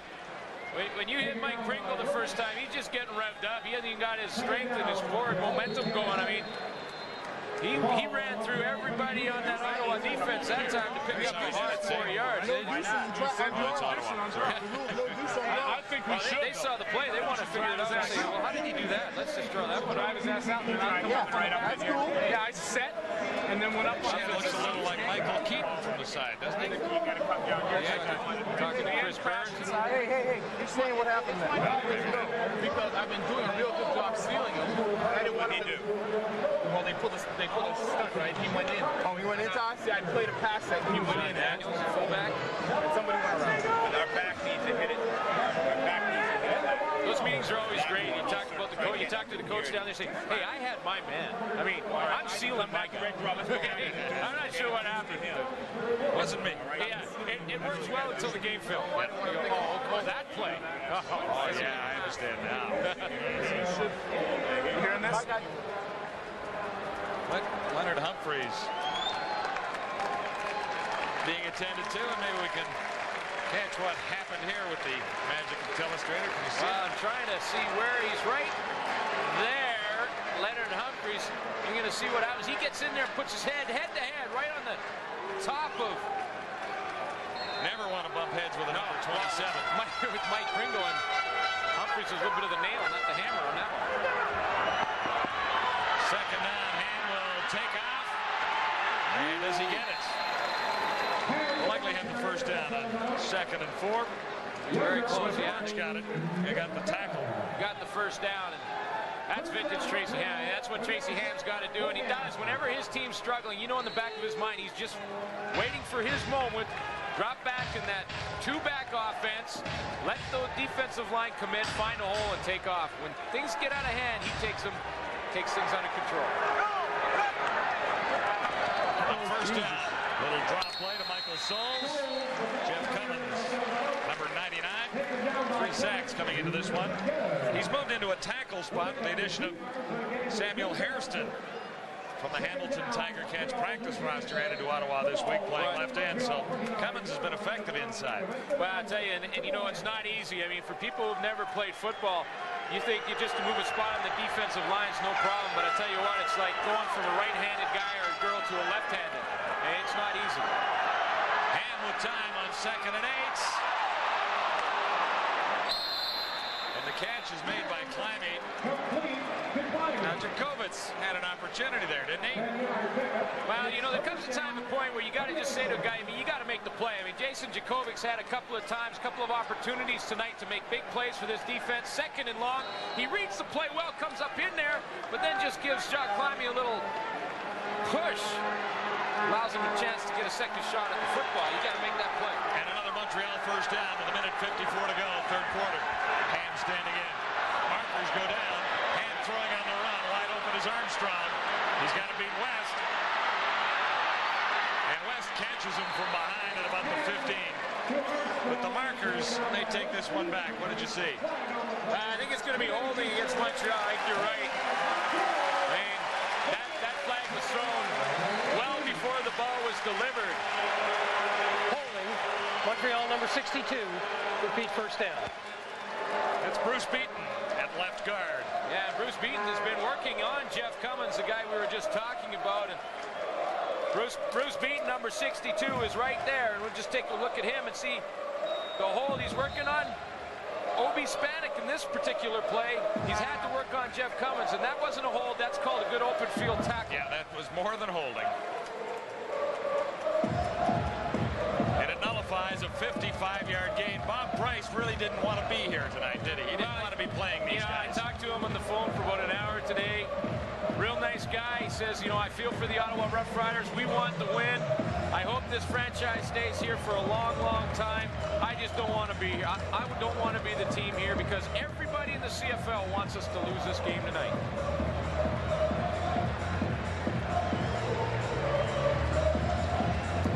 Let's bring in Mark Bunting with a famous 77 down there. Who's that guy? This guy is Tony Gabriel, former Rough Rider. Great. And Tony, I've been watching you on the sidelines. If only you could get into this game. It's fantastic. The feeling is awesome. I've met a lot of the guys here tonight. They're putting their hearts into it. How about all the fans up here, Mark, tonight? They're just tremendous feeling that brings back the 70s. Now, you know this city. What's your gut feeling? What's your sense? Is this team going to survive? These guys deserve a chance. It was first class when David Archer took a pay cut the way he did. They want to win. You know, the feeling here on the sidelines is one that never quits. We have a challenge here. It's in the league as well in other cities, but we can do it. As far as the people here selling out the state is a show of faith. We want to CFL as well. Everybody else in Ottawa, corporations, to get behind us. Let me ask you something about this 76 Grey Cup and Leif Pedersen's car and a key. What's that about? Leif, I'm sorry about that, but you know, thank God I didn't drop the pass. It's nice to see John and Glenn out there wearing sweaters for the Rock. It's a tremendous feeling to bring back a treasured franchise. All right, thanks, Tony. Enjoy the rest of the game. It's just been fabulous. Thanks, guys. Tony Gabriel, let's go back to you, John. I can't even remember what car that was that Gabriel took away from our pal Leifer, but I don't think it's running anymore. Like, that's 20 years now. Leif hasn't forgotten, though. No, I heard the conversation one other game you guys had when Leif was still not too happy about that car deal. Alouettes on a bit of a roll here. Set up just outside the 45 at the 46. Here's Pringle. Slowed in the backfield, but he doesn't go down without a battle every time. Boy, it is just a treat to watch a guy that gives you that kind of second effort on every play. And we talked about it earlier in the game, the fact that he doesn't read blocks real well. That's not his forte to break off a block from his offensive line. But what he does is run through people. And the offensive line love that kind of attitude. They fire off the ball. I mean, there's his numbers. 1994 in Baltimore when he broke the record for rushing for a running back in the Canadian Football League, and the guy did it a lot of times by creating his own hole. Well, and last year he had 1,791 yards and 13 touchdowns. No, he fell off his production a little bit. A little bit. I'm not sure he played absolutely every game last year. I have to check that out. I think he might have lived through a couple at least. But he won a Grey Cup. There's the other Obi. That's Obi Spanik going to the sidelines. And Obi Spanik's just trying to look at that. Now, that guy's how big is he? He's 5'8", 186 pounds. I feel like I just got hit by a truck. Pringle runs hard. Nice little drive going for the Alouettes. 2nd and 6 here now. It'll be a first down to Michael Souls. Plenty to spare. He's down inside the 25 to the 24. With 21 seconds left in this quarter. 16 yards for Michael Souls. Smart play by Michael Souls and the veteran Tracy Ham. Michael Souls sees that he's uncovered, gives the hot call or the hot yell to his quarterback. Ham recognizes it and just dumps him the ball. Souls is the 4th leading receiver on this Montreal team. Setting up a first down here. Ham won't get it away. Sam Hairston was at it from one side, but there are a whole pile of Rough Riders, including Zizakovic, surrounding the quarterback there. But I think I'll give credit for the sack to Swift Birch. David Archer has a 17-0 lead heading to the 4th quarter in Ottawa.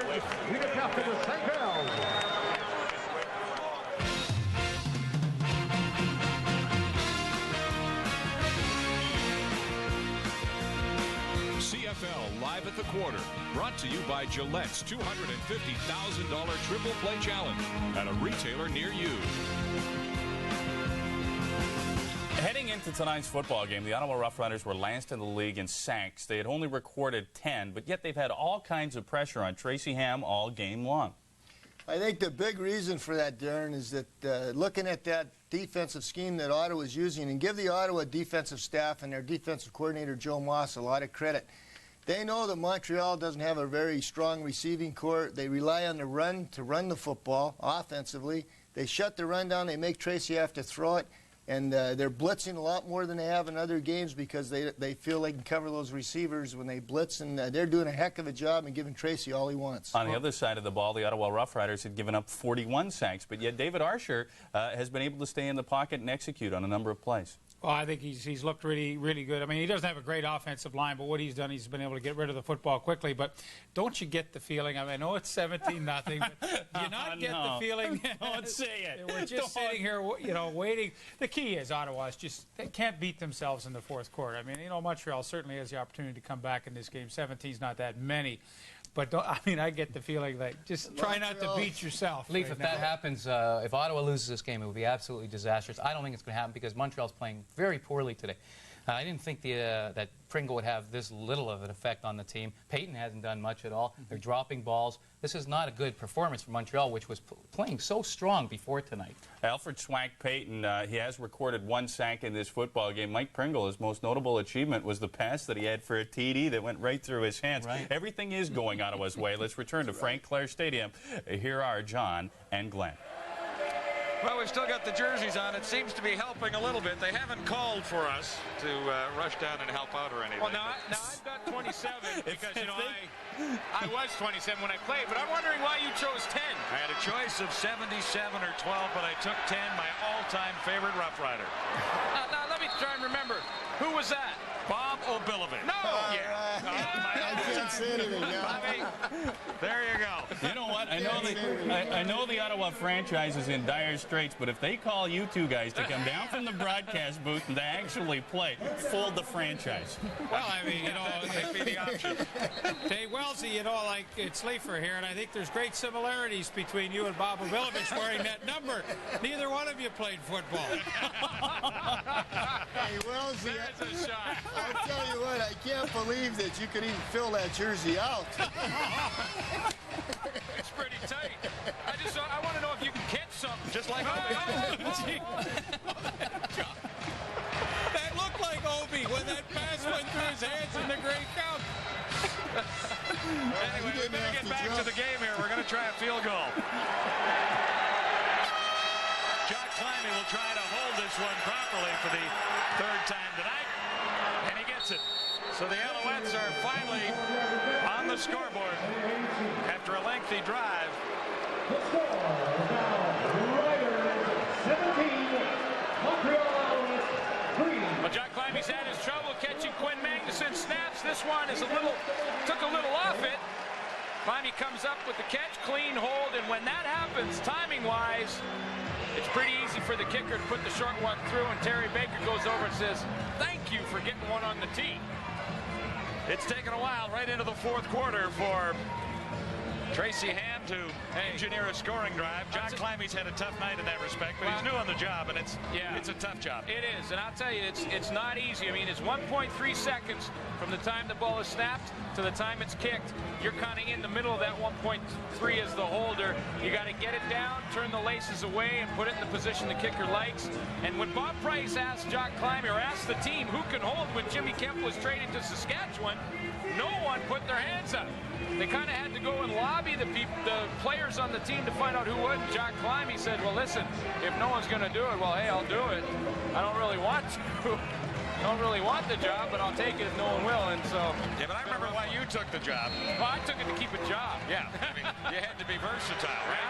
I was a rookie. I wanted to get on the roster somehow. Yeah, they can move safeties in and out, but the holder has a double hold on the job, correct?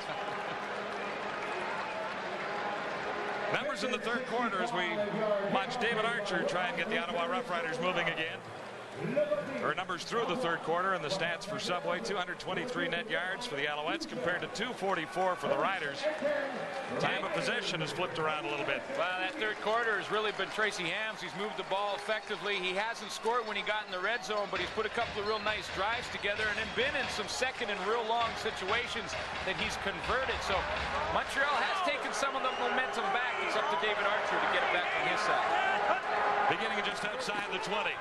Bolduc for a couple, and they've solved a little bit of Bolduc. So in the second half, he was getting a little more yardage on carries in the first. Well, in the first half, he was picking up 5 to 6 a crack, which was his average coming into the game after that game he played last week. And a real good relief effort for all the injuries that Ottawa's had. Made it a little easier for David Archer calling plays in the first half, which is one of the reasons he struggled in the third quarter. Second and long is a lot tougher than second and 5 before. Wayne Walker to the near side on 2nd and 8. Archer stands in. Robert Gordon had a step on Watson and only one hand on the ball. Well, Robert Gordon ran a real nice pattern, and it would have been a tough catch for him to make. He made a couple tonight. See him working on Ken Watson and get back to the outside. He fights his way out there to get the separation. The ball was a little bit behind him, and that's because of the pressure that Alfred Payton and you see Paul Randolph coming over the top right there to do the old sandwich job on the quarterback as he released that football. Dexter Dawson back near his 40. Montreal will have pretty nice field position after Ottawa failed to get a first down.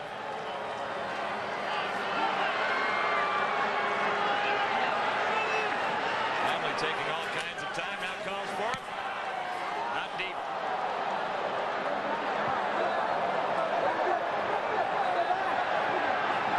And flags go down on Dawson's return. At least 2 Rough Riders were in the area. Right out near midfield. This one is a long way from over. Ottawa on top 17-3, but the Owls have momentum and field position. Ottawa 12:52 to go. And the Southsiders here have always been a different breed, haven't they? Yeah. Fans on the far side from our broadcast location. Right now, the Alouettes have 3 on the board in the second half. Tracy Ham goes to work with a first down and great field position. Can't find anyone open, and one hopped it for Michael Souls. I'll tell you, Ham is down. And he's holding his knee.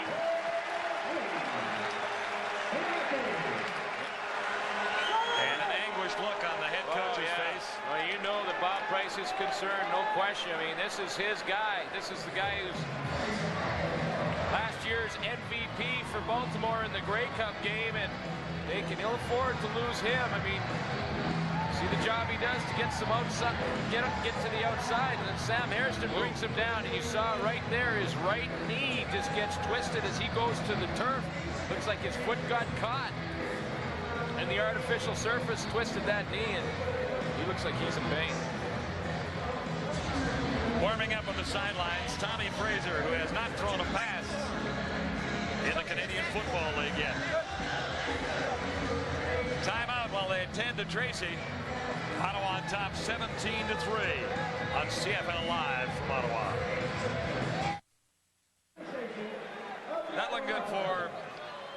Montreal quarterback Tracy Ham, who has been helped to the sidelines now.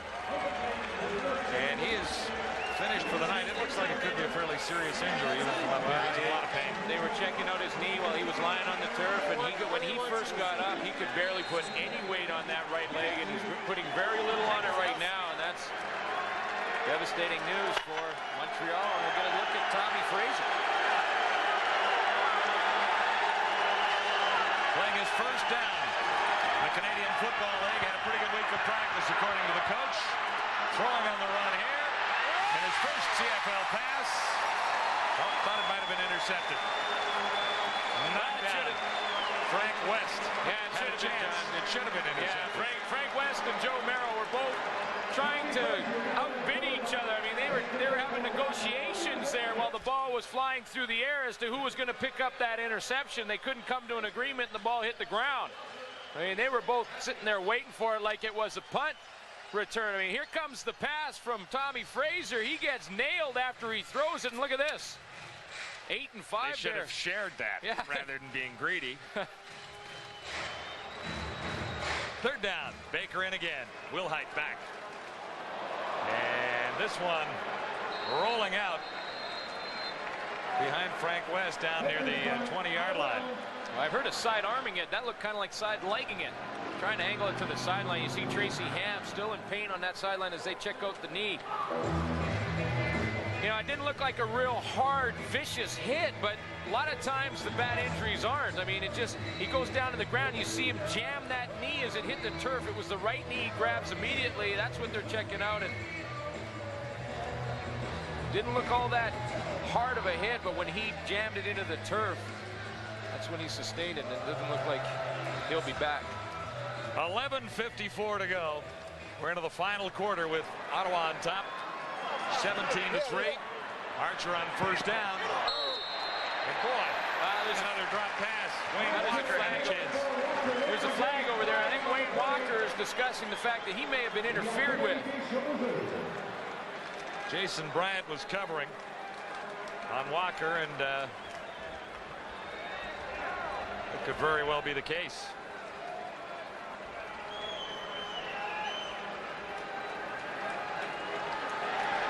Offside, Montreal number 57 declined. Well, it wasn't on the Forward coverage, pass but it was... interference, Montreal number 21, first down. Here we go. There you go. Irv Smith. Yeah, he was up in the bump and run on Wayne Walker and got a little too aggressive as he grabbed him. You see Tracy Ham trying to go out to the sideline. He's not putting any pressure on that knee. That's ugly. It'll be first down Ottawa. A little play action fake to Bolduc. And a completion to Kerry Brown. Short of the first down. Bradley made the tackle, number 7. You know, Kerry Brown would like to have a good game. He's playing against former college teammate to Pacific, University of the Pacific, and his teammate was Grant Carter, who was over there on defense. He's got to play against him.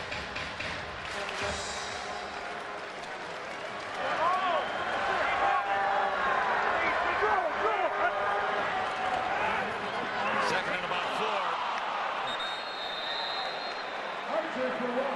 4. Walker, the intended receiver, and didn't really have a good chance to make the reception. Attendance tonight, not quite capacity, but the biggest crowd since 1983. 28,451. 2,519 patrons shy of a sellout. So easily a successful evening here. However, there's still a ways to go for the Ottawa Rough Riders to raise we heard in the neighborhood of $1.5 million. We heard Jim Durrell talk about it at halftime. There's 3 phases. One is the fans, and that looks like that's coming through. Now he's got to get that corporate Ottawa involved. And say there will be some announcements next week, so it'll be interesting to see. And a bake sale on Monday, right? Whatever it takes. Irv Smith returning. 2 penalty markers go down. And Tommy Fraser is now the quarterback of record for the Montreal Alouettes, with Tracy Ham on the sidelines. He led Nebraska to 2 national championships, and he's Montreal Alouettes are wondering if he can lead his team to a comeback victory here in Ottawa.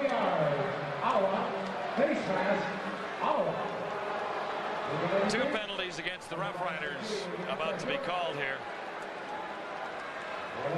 And this will... No yards. Ottawa number 99 is declined. Major foul, face mask. Ottawa number 9, first down. That's the kicker, Lamley, on the face mask.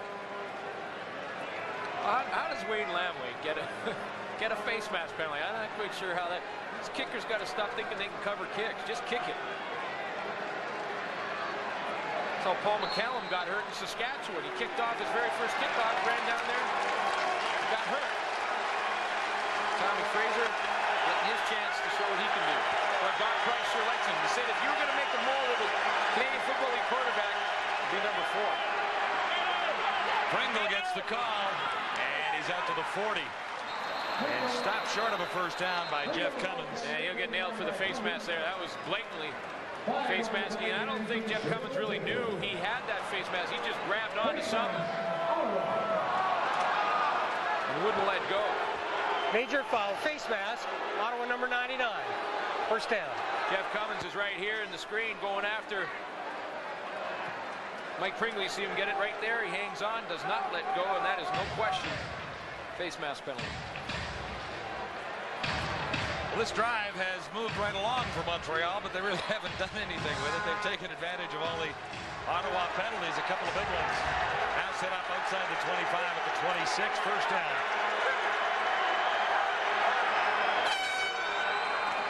Pringle wrapped up by Lamar McGriggs. Lamar McGriggs does an unbelievable job on the play because he was supposed to come on the blitz. If it's a pass situation, he's got to blitz the quarterback, Tommy Fraser. And Lamar McGriggs does a super job on the run, and they're doing a pretty nice job against a team that is #1 in the Canadian Football League in average yards rushing per game coming into this one game, and they're holding a 57 yards rushing. Pretty amazing story. 9:28 to go till full time, 2nd and 9. Montreal.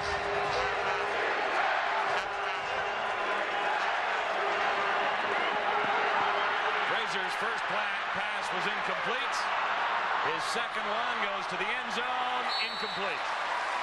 Chris Armstrong. Wow, didn't miss it by much, actually. Kind of get the... Looks cool in there, didn't he? I was going to say, but you kind of get the feeling that Tommy Fraser's real comfortable with the offensive schemes and the reads, because he's basically taking the ball, dropping back. Look at the receivers. There's Armstrong. He's not sure where he's going to throw it. He comes into the middle, he turns around, goes back one way, comes back, almost runs under that football. But, I mean, Tommy Fraser was basically just playing sandlot. Give me the ball, let me run around a little bit, try and find an open guy and just throw it to him. Als will settle for a 32-yard field goal try. Baker good on 1 of 3. Climby holding. The kick's not the question, the hold's the question. Gets it down this time. And they're 2 for the last 2, so the combination is working a little bit better after they fouled up their first 2 attempts together in Ottawa tonight.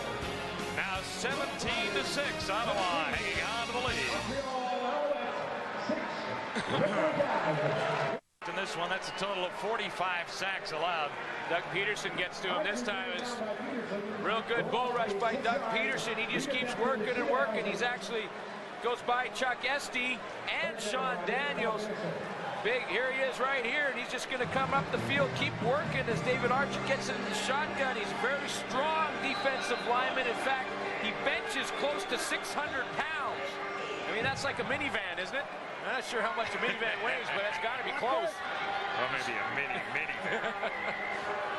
You're talking about a tiny little bit, but he's this guy is strong, and he gets to him there with the second effort, or to Archer. Dawson takes it on the run, bobbles it, will try and regain control and avoid a hit. West forced him out. Sammy Brennan was right there, number 22. And again, Montreal with superb field position after a 9-yard return. 28,000 fans here tonight. Not much to cheer about for Ottawa in the second half, but they were pretty happy at halftime with a 17-point lead. Ottawa has not been able to move the football in the second half. Will there be a next home game? A lot of people seem to feel quite positive about it after the turn of events this week. And Sunday, September 22nd, against Hamilton. For tickets, in the Ottawa area, 613, and the rest of the numbers there. Give the Ottawa Rough Riders a call. And I tell you, they average 28,000 fans for the rest of the home season. You can pretty much guarantee that the corporate world is going to jump on board if they see the interest from the fans there too. Fraser just shoveled it ahead to Norman Bradford, and there's the number. There's the number. 235-2200 in this area.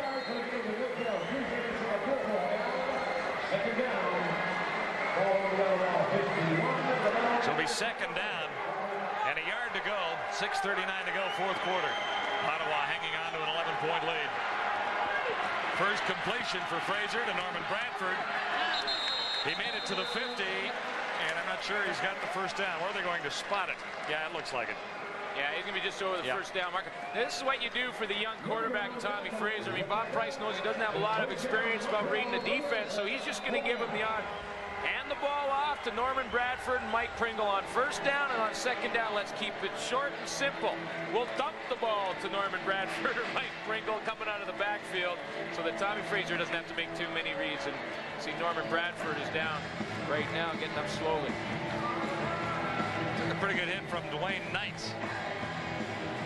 He catches the screen. We got a nice look at him right here. He does play action fake, slips out of the backfield, gets those linemen in front of him, Mark Dixon and Bruce Beat. And then here comes Jermaine Younger, and there's the hit right there, and I can't quite pick out the number. Dwayne. Was it? Dwayne Knight, yeah. Puts the helmet right in Norman Bradford's back, and that's why he's on the sideline. And up for Montreal, first down. 6:07 to play, fourth quarter. Ottawa on top, 17-6. Montreal with another first down, this time at the Riders' 49. Fraser to his right, throwing on the run. And Climby couldn't bring it in. Well, another interceptable ball there, I think. What do you Well, I tell you what, Jason Jacobic's making the right reads. He's putting himself in position. He's just not making the play.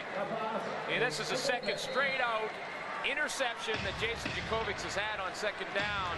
That one right through his hands. And I tell you what, he catches that. He's got one man to beat to the end zone. Get out the crazy glue. Montreal lives on 2nd and 10. Fraser trying to buy a little time. Climby will have the first down, coming back and stepping out near the 35. Well, this is what Tommy Fraser does, and this is why that Bob Price thinks he has such great potential in the league, his ability to run and to throw on the run. You see big Jeff Cummins trying to run him down, but he's got tremendous speed and size and strength to the outside, and look at him gun that ball while he's running full speed. Pretty nice throw. 14 yards the gain, setting Montreal up with a first down at the Ottawa 35. Getting a little more tense now, folks. Ottawa on top, 17-6. Montreal on the move in the fourth quarter in particular. Here's the heat. That's what you do. Jermaine Younger forced to throw.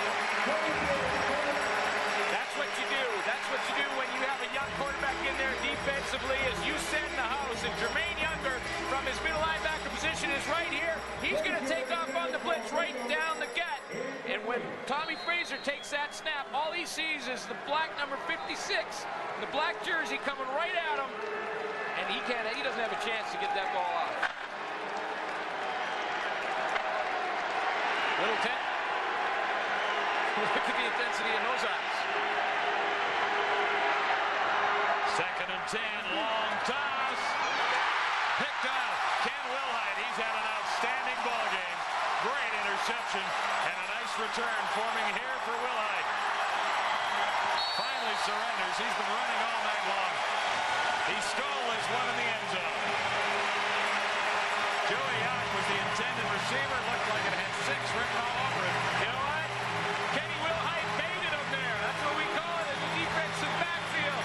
You bait the receiver to think that he's open, then you come underneath and take the football, and you have to have tremendous confidence in your cover ability to be able to do it.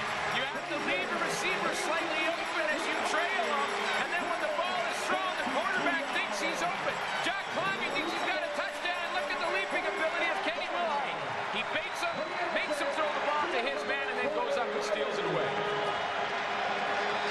left-handed receiver, and it was Joey Yock returning to make the tackle, number 87.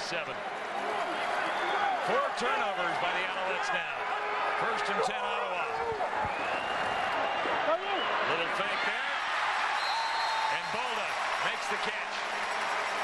Like this guy, number 87. Hey, tell you what, he's had an impressive outing. He's been running the ball well and gets out of the backfield and gets into his natural position to slap back. And you know what I like about what he does is at the end of that play, he secured the catch before he tried to pick up any yards. Made sure he had that ball. He already had the first down, secured the catch, pick up the first. 3:42 to go till full time.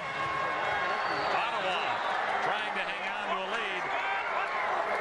17-6. Archer to the far side. I'll tell you what, only because Kerry Brown is 6'4" and has pretty good leaping ability, did he go up and get that one, because that ball was way overthrown by David Archer. But I was standing down on the field in warm-up when Kerry Brown was out there, and watch him go up and get this one. I mean, I want to tell you, if there's a basketball hoop behind him right there, he reverse dunks it. He's 6'4". 6'4", he got up there. The DB's getting into the action. For TV time. Archer was in the grasp as he threw, and there's a penalty coming up to Ottawa here. 3 minutes to go at Frank Clair Stadium. Can Ottawa hang on? Can they? Maybe. Baby boy. Act like it. Oh. Game story to this point, and it's not over yet, folks. Just 17-6, Ottawa in the lead. Ottawa held Montreal to 99 yards rushing. Montreal has turned it over too many times. Archer good on better than half his passes, and Tracy Ham inching up toward 50%. But Ham is in the dressing room with an injured knee. We don't believe it to be too serious, although they'll look at it a little more closely overnight. In the meantime, the backup is in for Montreal, Tommy Fraser, and the Ottawa Rough Riders are going to give it right back in a hurry with less than 3 to go.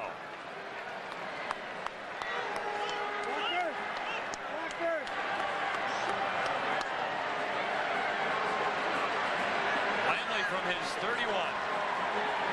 Dexter Dawson at his 25. Yes. High kick. Pretty nice one. Dawson well covered on the return. He's forced out near the 40. And there's a penalty flag down. In that area, it's likely going against Ottawa for some kind of excessive tackling out of bounds.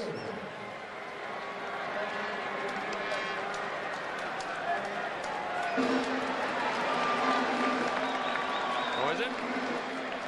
Back checking the injury on the sidelines as well. Number 42, Mike Hendricks, is the injured player. And maybe this penalty is going against Montreal if Hendricks is the injured party down there. I didn't see, John, what happened down the sideline. It kind of gets below us here, and the crowd was standing up. I couldn't really pick out what happened. Major foul, unnecessary roughness. Montreal number 39, first down. Alan Wentmore. Alan Wentmore is victim of a couple of penalties in this football game. Was roughing the punter penalty earlier in the game, and it looks like he's the one who maybe gave Hendrickson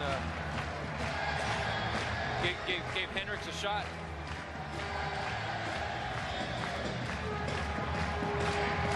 He's right here in the screen. Just follow him to the sideline and see exactly what happens.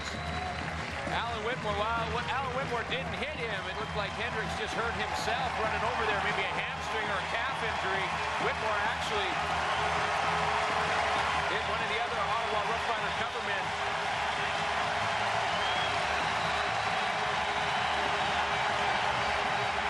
Well, the Riders are inciting their fans into a little more noise here in the final few moments. A little gesture of thanks, too, to the Ottawa fans for turning out to support this team tonight. From the players who bought some tickets themselves, Toronto Argonaut players sent over a check and bought a block of tickets to help this Ottawa situation out, which I thought was a nice touch, too. 2:25 to go. Montreal starting deep in its own zone. Fraser got away. Somehow sidearmed it. Short of the first down. Talk about some athletic ability. And Fraser did a heck of a job to get it away. Well, Tracy Ham's got the ice pack on right on the bench there. He's got the gear off. You won't see him back this game. 2 minutes, 17 seconds left. But the good news we got from Mark Bunning is that a little bit of a smile on his face. Yeah, it's not as serious as it looked. Because when he walked off, he didn't put any pressure on that right leg. But hopefully for Montreal and for Tracy Ham, it's just a bruise, and he'll be back next week. Key play for Montreal here. Tommy Fraser at quarterback. Facing 2nd and 5 from the shotgun. Stands in, looks deep. And Climby was the intended receiver. He drew Willite into the area. Dwayne Knight was a long way back in coverage too. The fans are having fun tonight, aren't they, John? They are having fun, but you know, they've seen so many disappointments here. They need another minute off the clock before they're going to feel like this one might be in the bag. Well, Jeff Cummins supplied the pressure both times on Tommy Fraser the last 2 plays, and Fraser had to throw that ball when he really didn't want to. He had real good coverage downfield from Kenny Wilhite, who's had an outstanding game defensively and returning kicks and missed field goals. It's 3rd down gamble. 3rd and 5. Fraser looks for a target, and he finds Armstrong. He stays in bounds. The Alouettes remain alive up near midfield. 26 yards from Fraser to Chris Armstrong. Well, boy, I tell you not over yet. Chris Armstrong is the veteran out there and the go-to guy for Montreal, and you only need 1 foot, and he had that right foot inbounds when he catches it. And watch Jeff Cummins supply the pressure and the hit on Tommy Fraser as he throws that ball on the run again. Little noise here with 1:42 to go. Ottawa on top. By 11 at 17-6. Montreal at midfield with a first down and a rookie at the controls. Pringle can't catch up to it. Trying to set up the screen to Mike Pringle.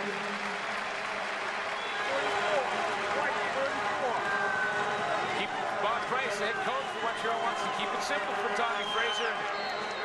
Just tried to set up the screen, get the ball in a short little dump pass to his running back, but great pressure again by Ottawa, and Tommy Fraser just couldn't execute the play. A lot of pressure on this guy for the last, since he took the job, but even more intense in the last 10 days. 2nd and 10, Montreal. Fraser looks to take off. He's wrapped up this time and fired to the turf by Swift Birch. I tell you what, Swift Birch led Toronto Argos last year with 8 sacks and had kind of a slow start to the season, but in the last 3 games for Ottawa, he has been coming on strong and has had his best night tonight. There he is. Let's watch him working on big Neil Fort, the right tackle. When you talk about tackles and the difference between playing tackle and guard, tackles play out in the pasture. Guards play in the telephone booth. And for Neil Fort, it just stinks either way you look at it. 3rd down. The catch by Climby.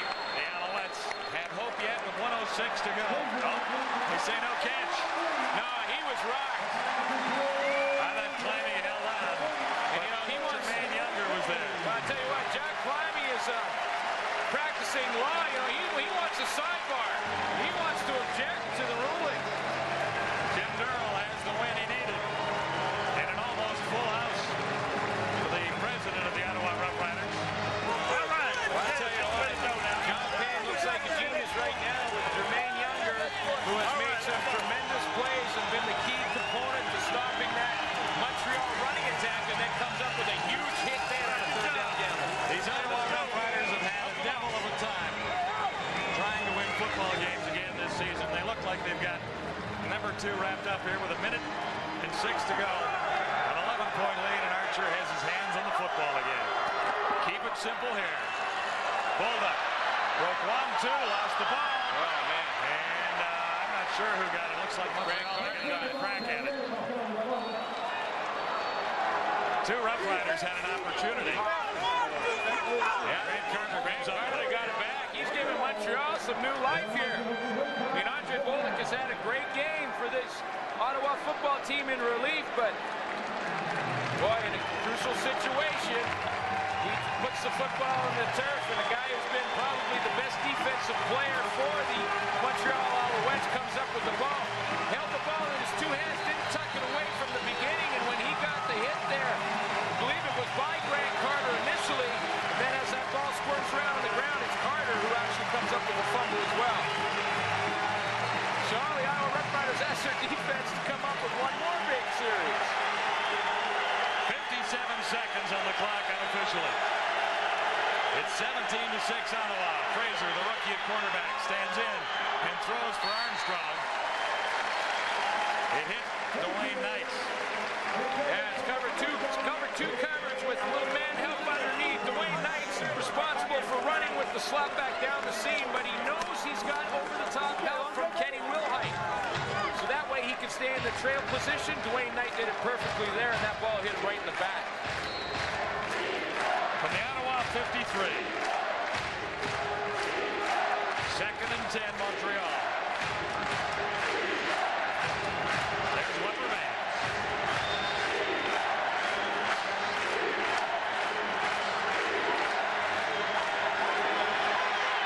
Fraser stands in coolly. Armstrong had a tip to I tell you what, that Dwayne Knight has played a whale of a ball game tonight. Back to back. The whole linebacking crew for the Ottawa Rough Riders had an outstanding game. Jermaine Younger, Lamar McGriggs, and Dwayne Knight. Same coverage. Dwayne Knight has the responsibility of running with Chris Armstrong. He knows he has Kenny Wilhite over top in the deep coverage, and he just times that stab with his right arm perfectly to deflect the ball. Had Dwayne Knight put his hand up a second earlier, he gets the pass interference screening call. Perfect timing considering he had no idea that ball was right there at that time. Maybe a little lucky. Maybe, hey, rather be lucky than good sometimes. Montreal 1 for 3 on 3rd down gambles. Here's another one. Desault swinging out of the backfield. Now, I'll be damned. The Ottawa Rough Riders are going to win this thing. You know, 17-point lead at halftime, you wouldn't feel comfortable knowing what Ottawa's been through in, well, the past 10 years. An 11-point lead with a minute and a half to go, you don't feel like it's in the bag for these guys because they have gone through so many misfortunes. I'm happy for John Payne. Is that a smile? Is that It's almost a crack of a smile there. Not quite. He deserves a lot of credit. He does.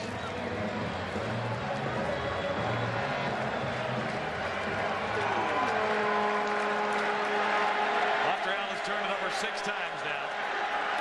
Sean Daniels just wants to waste a little time here. We talked about the Argonaut players buying 200 tickets. The Rider players themselves, who don't know if they're working next week, about 150. Nice gesture from the Prince Royal Suites in Calgary. That hotel has offered free rooms to the Ottawa Rough Riders for their next road trip. That's coming up in Calgary in a week and a bit. And Ticketmaster is donating part of the ticket sale back. I tell you, that's a lot of money, too, with 28,000 people in here tonight. Daniels one more time. The Riders aren't safe quite yet, Glenn, but in reality, they've taken a giant step here in the past week. Well, and it's nice to see the city respond. Hey, it is, and you come into these situations, and the CFL has seen them throughout their history when you seem like, and go back to a saying that one of my old teammates used to say when things are pretty bad in Saskatchewan. I'm talking about Don Narcisse. Says when you're at the end of your rope, tie a knot and hang on. and I think right now, you live by that all these years. And I think the Ottawa Rough Riders and their fans are doing that right now. They're tying a knot and hanging on. I mean, the fans are doing their part. The team has just done theirs. I wondered why you carried that Larry had to run with you, Callaway.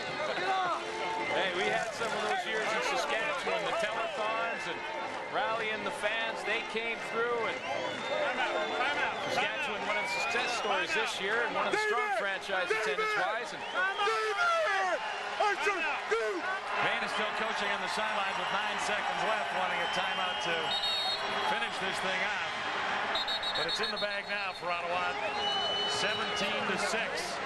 Call timeout, ran a punt, coach. You should have punted it. Montreal ball, that was... But in 6 seconds, they need to score twice. They can't do that. Twice in 6 seconds, and I would be... Yeah, we should be surprised to see John Payne just say to the defense, you guys just come over with me and sit on the bench. Because people want to get any penalties or anything that stops the clock or anything that can...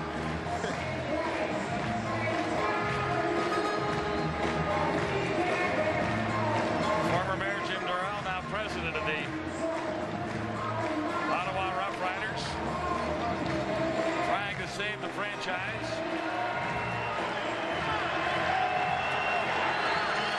And I do have a pretty good feeling that he's done that. Frazier.